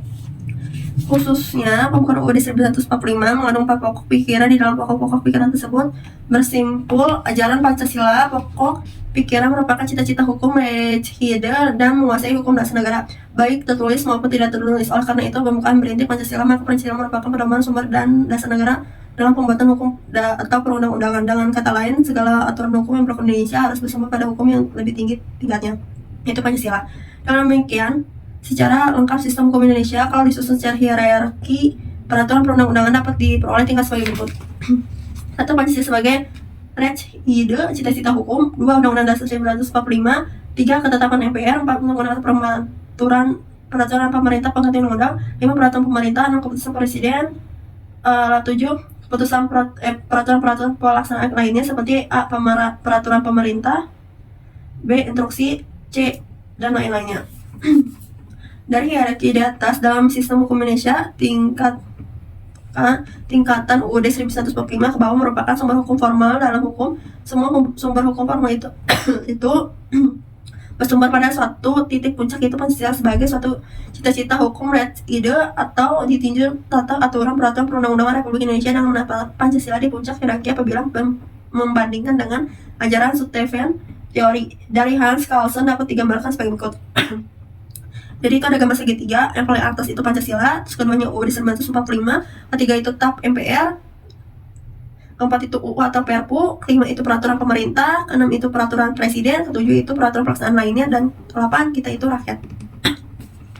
Dalam hierarki berbentuk piramida tersebut, piramida bukan segitiga, Pancasila sebagai pandangan hidup dan sebagai cita-cita hukum berada di puncak piramida. Semua peraturan yang dibuat dan dilaksanakan harus bersumber pada Pancasila, karena setiap peraturan itu hanya akan diterima oleh rakyat kalau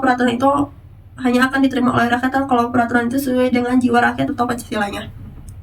Dari gambaran berikut tersebut di atas dapat ditarik suatu kesimpulan bahwa Pancasila merupakan sumber tertib hukum di Indonesia, atau yang bisa disebutkan sebagai sumber dari segala sumber hukum yang menjiwai seluruh aspek kehidupan ketatanegaraan. MPRS nomor XX/MPRS/1966 tentang Memorandum DPR GR mengenai sumber tata tertib hukum Republik Indonesia, sumber dari tata tertib hukum suatu negara, atau yang biasa disebutkan sebagai sumber dari segala sumber hukum, adalah pandangan hidup, kesadaran, dan cita-cita hukum serta cita-cita moral yang meliputi suasana kejiwaan dan watak dari suatu bangsa.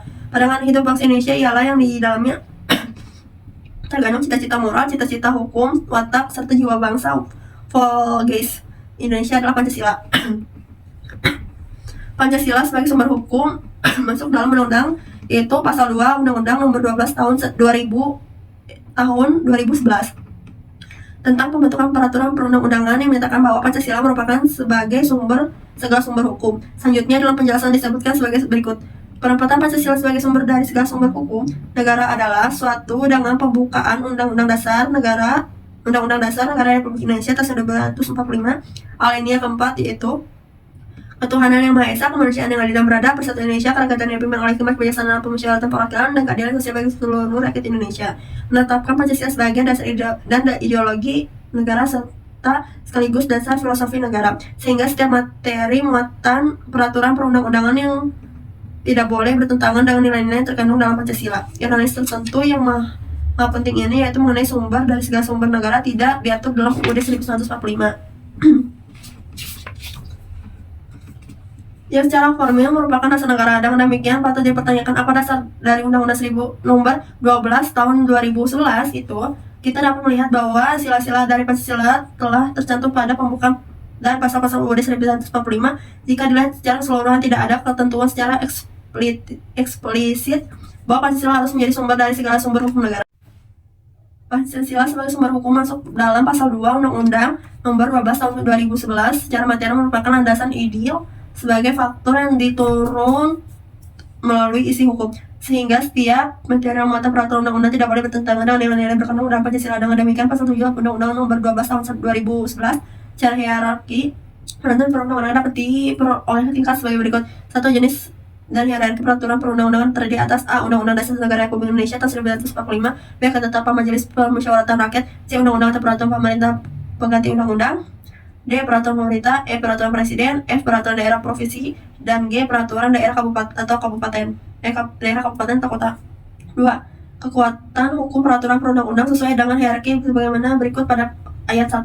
Dalam ketentuan ini yang dimaksud dengan hierarki adalah penjenjangan setiap jenis peraturan perundang-undangan yang didasarkan pada asas bahwa peraturan undang-undang yang lebih rendah tidak dapat bertentangan dengan peraturan perundang-undangan yang lebih tinggi. 7. Pancasila. 7. Pancasila sebagai perjanjian luhur bangsa Indonesia pada waktu mendirikan negara. Pengertian Pancasila yang bersifat sosiologis di dalam fungsinya sebagai pengatur hidup masyarakat pada umumnya, sedangkan pengertian yang bersifat etis atau filosofis adalah di dalam sifat fungsi sebagai pengatur tingkah laku pribadi dan cita-cita dalam mencari kebenaran. Pancasila sebagai philosophical way of thinking dapat dianalisis dan dibicarakan secara mendalam. Karena orang berpikir secara filosofis tidak akan ada berhenti-hentinya. Namun demikian harus disadari bahwa kebenaran yang dapat dicapai kemanusiaan adalah kebenaran yang masih relatif, ketika absolut atau mutlak. Kebenaran yang absolut adalah kebenaran yang ada pada ketuhanan yang Maha Esa. Karena itu mencari kebenaran Pancasila sebagai penjajahan luhur bangsa Indonesia pada saat yang mendirikan negara tidak perlu sampai menimbulkan pertentangan dan persengketaan, apalagi perpecahan. Lihat dari sejarah sebelumnya, bangsa Indonesia mempunyai 3 fase sumpah perjanjian luhur yang diawali oleh A. Fase zaman kerajaan. Pada masa kerajaan Majapahit mempunyai patih bernama Gajah Mada yang bersumpah janji sebelum dapat menyatukan Nusantara tidak akan memakan buah maja. Di antara lain mengenai sejarah nama-nama tanah air yaitu Jawa Dipa, Dewi Patana, Nusantara Isulindi, Indonesia. Fase zaman pergerakan kemerdekaan seluruh pemuda-pemudi bersumpah janji yang dikenal Sumpah Pemuda.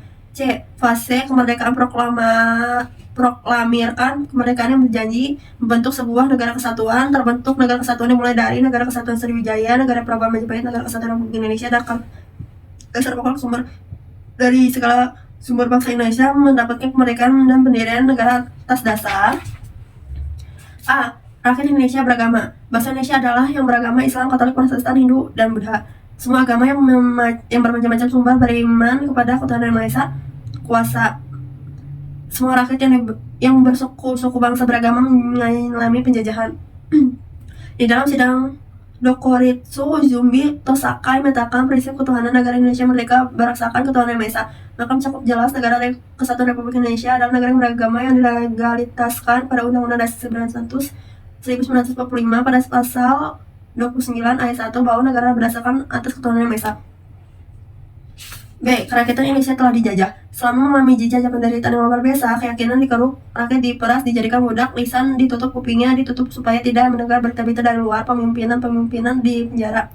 Kesadaran rakyat dimatikan, persatuan dipecah belahkan karena sifat penjajahan mengikat terhadap nikmat kemerdekaan suatu bangsa. Pada hakikatnya bangsa Indonesia adalah bangsa yang merdeka karena kemerdekaan itu adalah hak kodrah mutlak, tetapi setelah datangnya bangsa penjajah menjadi bangsa yang terjajah.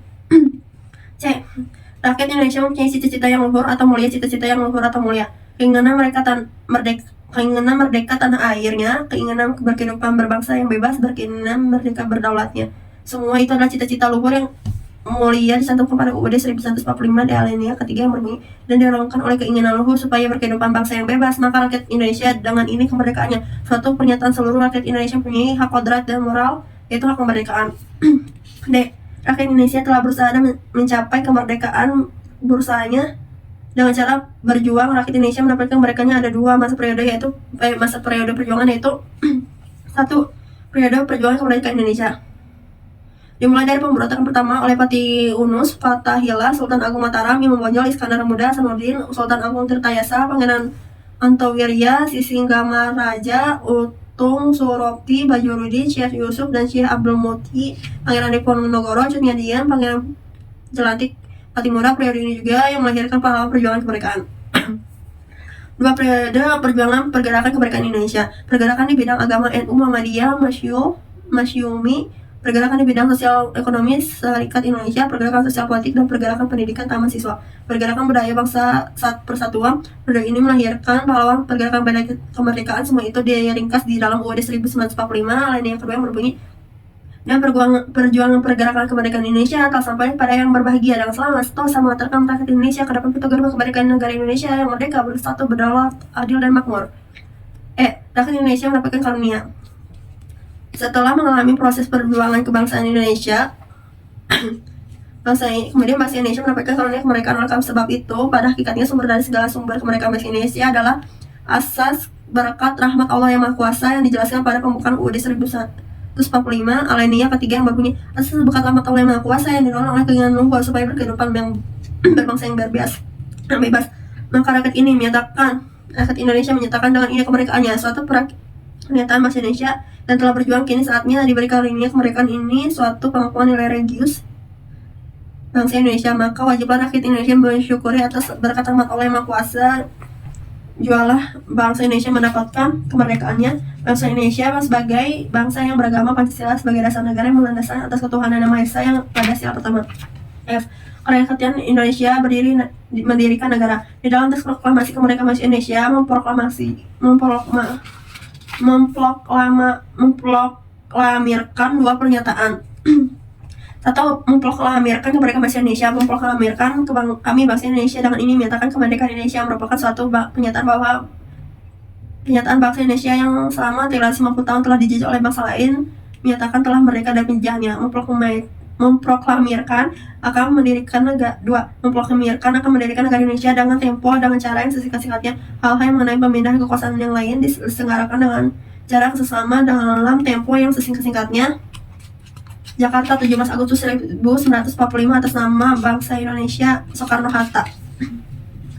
Pernyataan ini bangsa Indonesia mendirikan negara dengan melakukan perpindahan kekuasaan pemerintahan penjajahan pada bangsa Indonesia, pemerintah Indonesia secara langsung. Di mana dasar tujuan rakyat Indonesia mendirikan negara tercantum dalam pembukaan UUD 1945, yaitu 1. Mencerdaskan kehidupan bangsa, 2. Melindungi segenap bangsa, 3. Melindungi keseluruhan tempat daerah Indonesia, 4. Memajukan kegiatan umum, 5. Ikut serta masyarakat ketertiban dunia berdasarkan kemerdekaan, perdamaian abadi, dan keadilan sosial. Setelah proklamasi kemerdekaan dari sudut hukum bangsa Indonesia telah menjadi bangsa yang merdeka, menghapus tata hukum kolonial dan menggantinya dalam tata hukum nasional saat itu juga. Sedangkan dilihat dari sudut politis ideologis adalah bangsa Indonesia telah lepas dari belenggu penjajahan. Proklamasi kemerdekaan Indonesia sebagai titik puncak perjuangan bangsa Indonesia, proses pengesahan Pancasila dan dasar negara tanggal 18 Agustus 1941 di sidang 1 PPKI mengesahkan pembukaan UUD 1945 dan batang tubuh UUD 1945 menjadi yang terdiri dari pembukaan batang tubuh.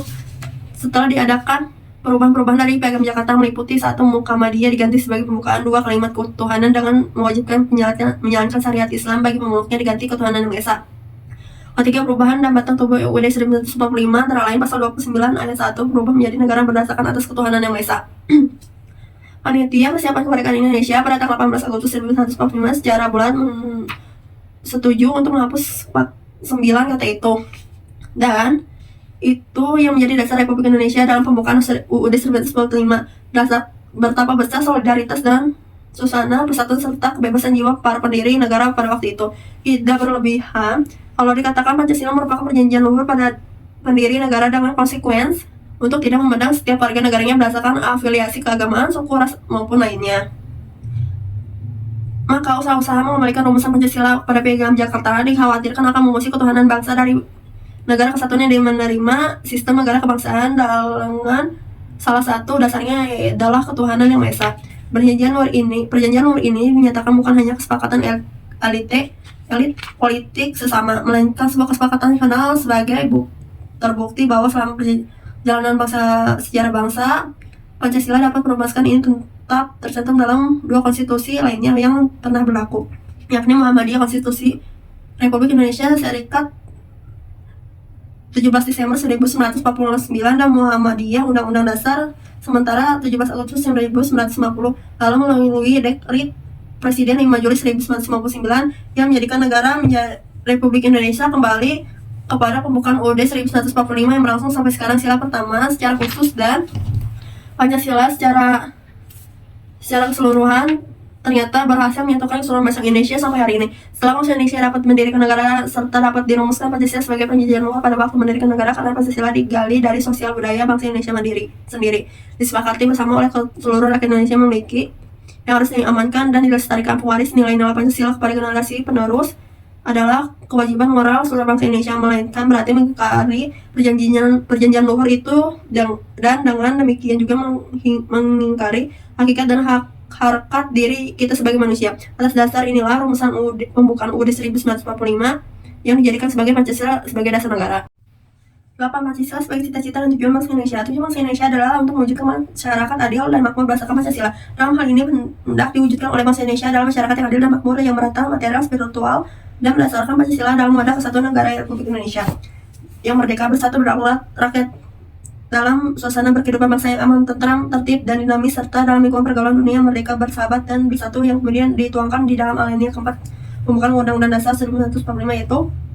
Kemudian daripada itu, untuk membentuk suatu pemerintah negara Indonesia yang melindungi segenap bangsa Indonesia dan seluruh tumpah darah Indonesia, dan untuk memajukan kesejahteraan umum, mencerdaskan kehidupan bangsa. Demikian sebagai kalimat dari alinea keempat pembukaan UUD 1945 yang konon katanya merupakan bagian yang tidak dapat dipisahkan dari Konstitusi Republik Indonesia, merupakan tujuan negara, yaitu A. Melindungi segenap bangsa Indonesia dan seluruh tumpah darah Indonesia. Tujuan nasional bangsa Indonesia yang pertama adalah untuk membentuk suatu pemerintah negara Republik Indonesia melindungi segenap bangsa Indonesia dan seluruh tumpah darah Indonesia. Melindungi segenap bangsa Indonesia artinya ada pemerintah berupaya untuk melindungi seluruh bangsanya dari segi internal maupun eksternal. Bisa kita lihat sekarang itu upaya pemerintah dalam mencapai tujuan tersebut adalah dengan membentuk pertahanan negara yang kokoh. Pembentukan ketahanan dan keamanan negara ini sudah dimulai sejak Indonesia masih berada di tangan penjajahan. Namun semakin ke depan pertahanan tersebut makin diperkokoh demi memberi rasa aman pada masyarakat Indonesia, baik yang ada di dalam negeri maupun luar negeri, serta membentuk keamanan bersama. Tapi kenyataan sekarang masyarakat Indonesia merasa bahwa pertahanan tersebut kurang bakri sempurna. Contoh kecil yang dapat dipelajari adalah oknum polisi yang dapat dengan mudah disuap untuk mendapatkan keamanan bagi dua pihak, namun sangat merugikan masyarakat luas. B. Memajukan kesejahteraan umum. Tujuan nasional bangsa adalah yang kedua adalah memajukan kesejahteraan umum atau bersama negara Republik Indonesia, menginginkan situasi dan kondisi rakyat yang berbahagia, makmur, umum, dan sentosa. Tujuan bangsa yang kedua ini dapat dikatakan kurang dapat perhatian pemerintah sendiri. Memang pemerintahan banyak membuat kebijakan yang mudah masyarakat Indonesia, seperti bantuan operasi sekolah BOS, bantuan langsung tunai BLT, subsidi bagi rakyat yang miskin, raskin, beras miskin, dan kebijakan lainnya yang bertujuan untuk mencapai kesejahteraan bersama. Setiap negara pasti menginginkan rakyatnya sejahtera, namun kesejahteraan yang didapat diraih di Indonesia sekarang ini hanyalah dinikmati oleh sebagian masyarakat saja. Masih banyak masyarakat yang luput dari perhatian pemerintah. Itulah sebab kesejahteraan Indonesia belum dapat dikatakan adil merata. C. Mencerdaskan kehidupan bangsa. Tujuan Indonesia menurut Undang-Undang 1945 adalah kegiatan untuk mencerdaskan kehidupan bangsa. Sebuah bangsa yang maju apabila didukung oleh rakyat yang memiliki pengetahuan luas, pintar, dan intelek. Banyak juga yang sudah dilakukan pemerintah guna mencapai tujuan ini, dan lainnya pengadaan beasiswa bagi pelajar yang berprestasi ataupun yang kurang mampu untuk membiayai pendidikan. Hal ini bertujuan untuk diupayakan pemerintah dalam rangka untuk mencapai tujuan nasional bangsa memiliki generasi penerus yang cerdas. D. Ikut merasakan ketertiban dunia yang berdasarkan kemerdekaan, perdamaian abadi, dan keadilan sosial. Tujuan nasional Indonesia yang terakhir adalah ikut berperan aktif dan ikut serta dalam melakukan ketertiban dunia yang berlandaskan kemerdekaan, perdamaian abadi, dan keadilan sosial. Itu sebabnya Indonesia turut bergabung dalam Perserikatan Bangsa-Bangsa PBB di era sekarang ini. Tidak ada satu negara pun yang setuju dengan penjajahan. Masing-masing negara ini memiliki negara yang merdeka. Oleh sebab itu, seluruh dunia bergabung dalam PBB untuk menciptakan perdamaian abadi, termasuk Indonesia. Itulah sebab Indonesia berupa mencapai tujuan tersebut demi ketentraman bersama.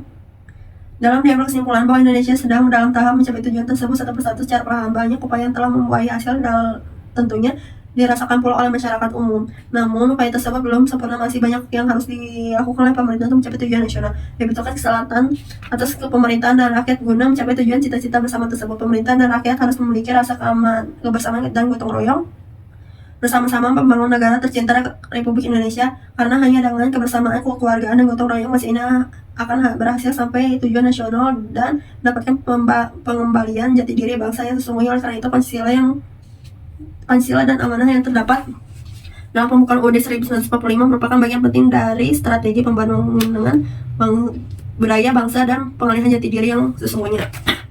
9. Pancasila sebagai filsafat yang mempersatukan masyarakat Indonesia. Setiap bangsa yang ingin berdiri kokoh yang mengetahui jalan jelas ke arah mana tujuan yang ingin dicapai, yang sangat memerlukan pandangan hidup, filsafat hidup. Dengan pandangan hidup ini, suatu bangsa akan memandang persoalan-persoalan yang dihadapi, menentukan arah serta bagaimana memecahkan persoalan yang tadi tanpa memiliki pandangan hidup. Maka suatu bangsa akan terombang-ambing dalam menghadapi persoalan-persoalan besar yang pasti akan timbul, baik persoalan-persoalan di dalam masyarakat sendiri maupun persoalan-persoalan yang besar mau umat manusia dalam pergaulan masyarakat bangsa ini di dunia.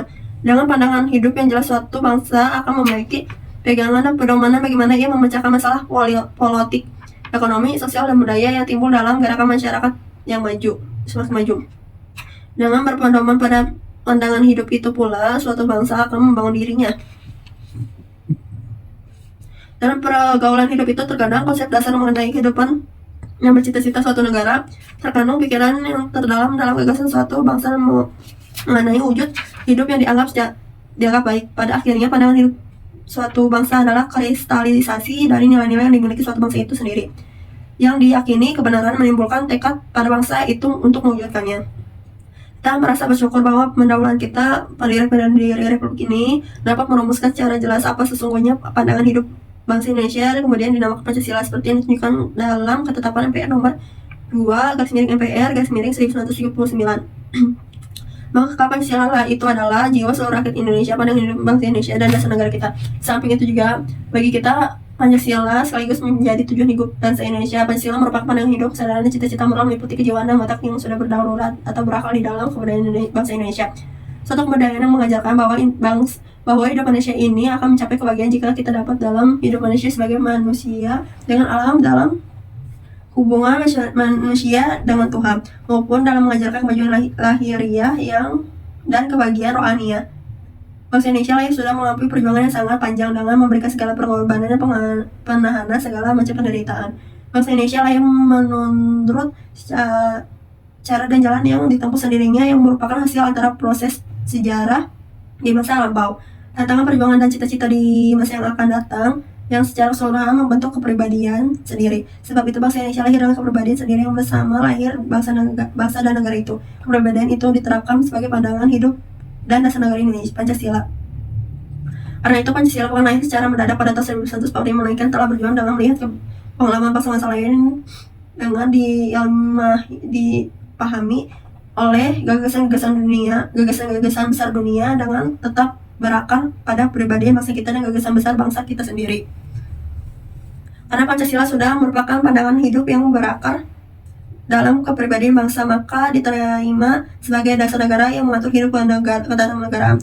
Hal ini tampak dalam sejarah bahwa meskipun dituangkan dalam rumus yang agak berbeda, namun dalam 3 buah UUD yang pernah kita miliki, yaitu pembukaan UUD 1145 dan Muhammadiyah UUD sementara Republik Indonesia 1150, Pancasila itu tetap tercantum di dalamnya.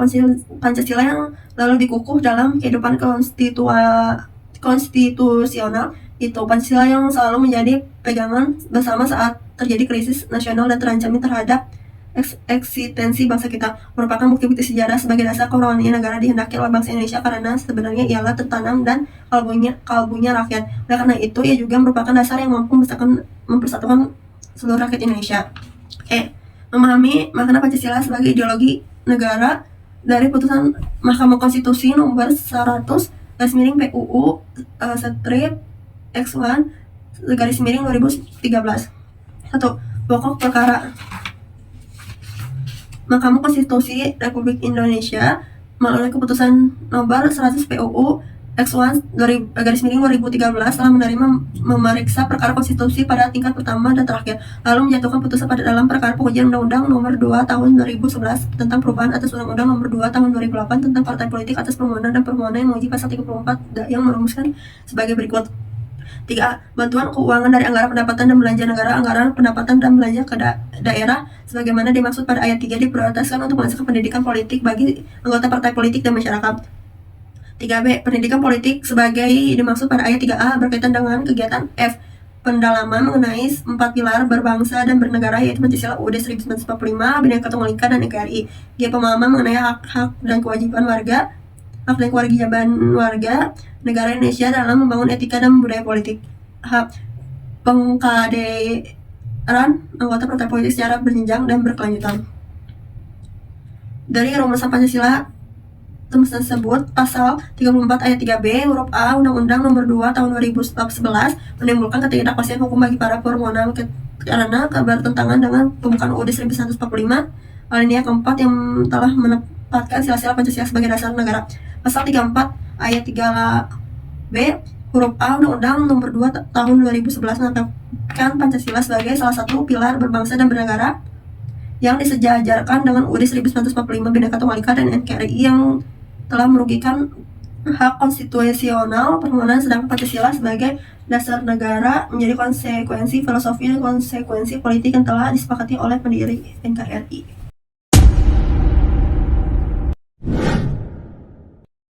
Jadi kesimpulan yang saya dapat dari bab 6 ini itu ada banyak banget ya tentunya.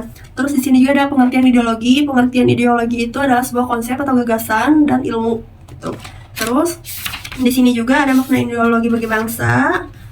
Kan Pancasila itu sebagai sumber ideologi bangsa Indonesia, yaitu Pancasila. Nah, di sini juga menjelaskan ideologi Pancasilanya, ideologi liberalisme, konservatif, terus sosialisme, komunisme, fasisme, dan di sini juga ada kedudukan dan fungsi Pancasila dalam kehidupan bangsa Indonesia. Nah, tentunya kita sebagai bangsa Indonesia itu melakukan aktivitas sehari-harinya dengan berdasarkan Pancasila. Kita harus sesuai dengan Pancasila dan prosedurnya. Nah, di dalam Pancasila juga kita memiliki banyak-banyak nilai kandungannya juga. Terus di sini ada Pancasila sebagai jiwa bangsa Indonesia, Pancasila sebagai kepribadian bangsa Indonesia, Pancasila sebagai pandangan hidup bangsa Indonesia, dan Pancasila sebagai ideologi bangsa dan negara Indonesia. Terus di sini juga Pancasila sebagai dasar negara Indonesia, Pancasila sebagai sumber hukum atau ketertiban negara Republik Indonesia. Nah, dengan adanya Pancasila, semuanya itu akan terjalan dengan lancar, aman, tentram, tanpa ada permusuhan atau perpisahan kayak gitu. Terus di sini juga ada bentuk hukum dan badan-badan hukum yang berwenangnya juga.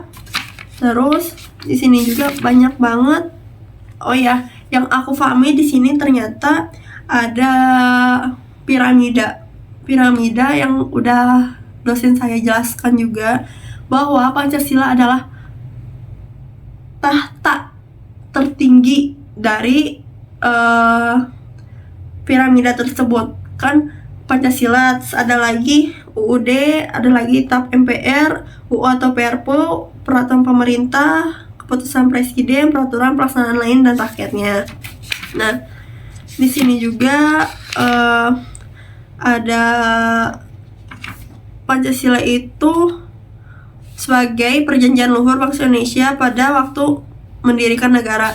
Kan awalnya negara itu nggak mungkin langsung merdeka ya, dimana kita tuh pasti perjuangan, dan pahlawan-pahlawan kita yang sudah berjuang bangsa Indonesia ingin merdeka itu tuh pasti susah sekali. Nah, di sini juga ada penjelasan awalnya agama itu cuma satu doang, cuman terbentuknya lah agama lain yang emang semuanya itu agama baik. Rakyat Indonesia telah dijajah. Awalnya itu rakyat Indonesia tuh dijajah terlebih dahulu oleh Belanda. Itu tuh semua dijajah berapa tahun lamanya, akhirnya kita dapat merdeka. Terus di sini juga rakyat Indonesia mendapat karunia-Nya. Nah, maksud karunia ini kita tuh harus bersyukur dengan kita itu dapat merdeka negara kita tuh. Dengan adanya penjajahan mungkin hidup kita tuh tidak akan tenang, kita tuh tidak bisa melanjutkan pendidikan dengan tenang, kerja dengan tenang, dan melakukan kegiatan lain dengan tenang gitu. Dengan adanya penjajahan itu sebuah penindasan yang dimana merugikan banyak pihak, bahkan semuanya pihak itu. Dengan adanya penjajahan itu pasti kita merasakan penderitaan kayak gitu. Seperti yang sekarang ini Palestina ya, turut berduka cita banget di Palestina itu. Karena apa? Yang ingin mereka itu susah sekali gitu. Itu kan dibom atau ditembakin atau gimana, kan itu kan sebuah kecemasan bagi bangsanya. Jadi kita doain aja semoga di Palestina itu secara terbuka gitu ya kan, bisa diumumin cepat merdeka juga, biar aman, biar tentram gitu, biar semua anak-anak yang tidak bersalah juga aman gitu ya. Terus di sini juga Pancasila sebagai cita-cita dan tujuan bangsa Indonesia. Pancasila itu kan sebagai ideologi, di mana itu tujuan Indonesia yang bisa menjadi patokan kehidupan kita gitu dalam sehari-hari. Nah, di situ juga Pancasila sebagai falsafat hidup dalam mempersatukan bangsa Indonesia. Terus kesimpulan yang aku tahu dari buku ini, dengan adanya Pancasila sebagai ideologi bangsa Indonesia, semuanya itu berkaitan dengan Pancasila. Tidak ada yang bersewenang-wenang dengan negara ini. Terus ada juga sangkut paut dengan Alenia, dengan NKRI, dengan undang-undang di dalam sini tuh. Terus di dalamnya juga menjelaskan bahwa kita tuh harus bersatu terus. Kita harus menciptakan generasi yang pintar, yang cerdas untuk kedepannya. Nah, di sini juga yang aku baca itu ada perihal pendidikan, yang dimana walaupun kita nggak bisa berpendidikan dengan terbatasnya pemasukan atau ekonomi gitu ya kan, di negara kita itu ada bantuan seperti buat mahasiswa, beasiswa, atau untuk kaum yang kurang mampu gitu. Terus ada juga seperti BBM subsidi, itu kan untuk yang kurang mampu juga gitu. Terus ada lagi seperti gas gitu ya kan. Nah, tapi di dalam buku ini menjelaskan bahwa belum semua masyarakat itu menerima atau merasakan keadilan tuh. Karena apa? Belum menyeluruh kebahagiaan itu loh, dapat bantuan kayak gitu. Nah, semoga lebih ke depannya itu masyarakat dapat dibantu secara merata. Terus pemerintah juga lebih memperhatikan, apalagi dengan adanya presiden sekarang yang sudah berganti, itu lebih maju ke depannya. Seperti itu. Sekian video dari saya, kurang lebih mohon maaf apabila ada kesalahan kata membaca ataupun menyampaikan. Assalamualaikum warahmatullahi wabarakatuh. A few moments later.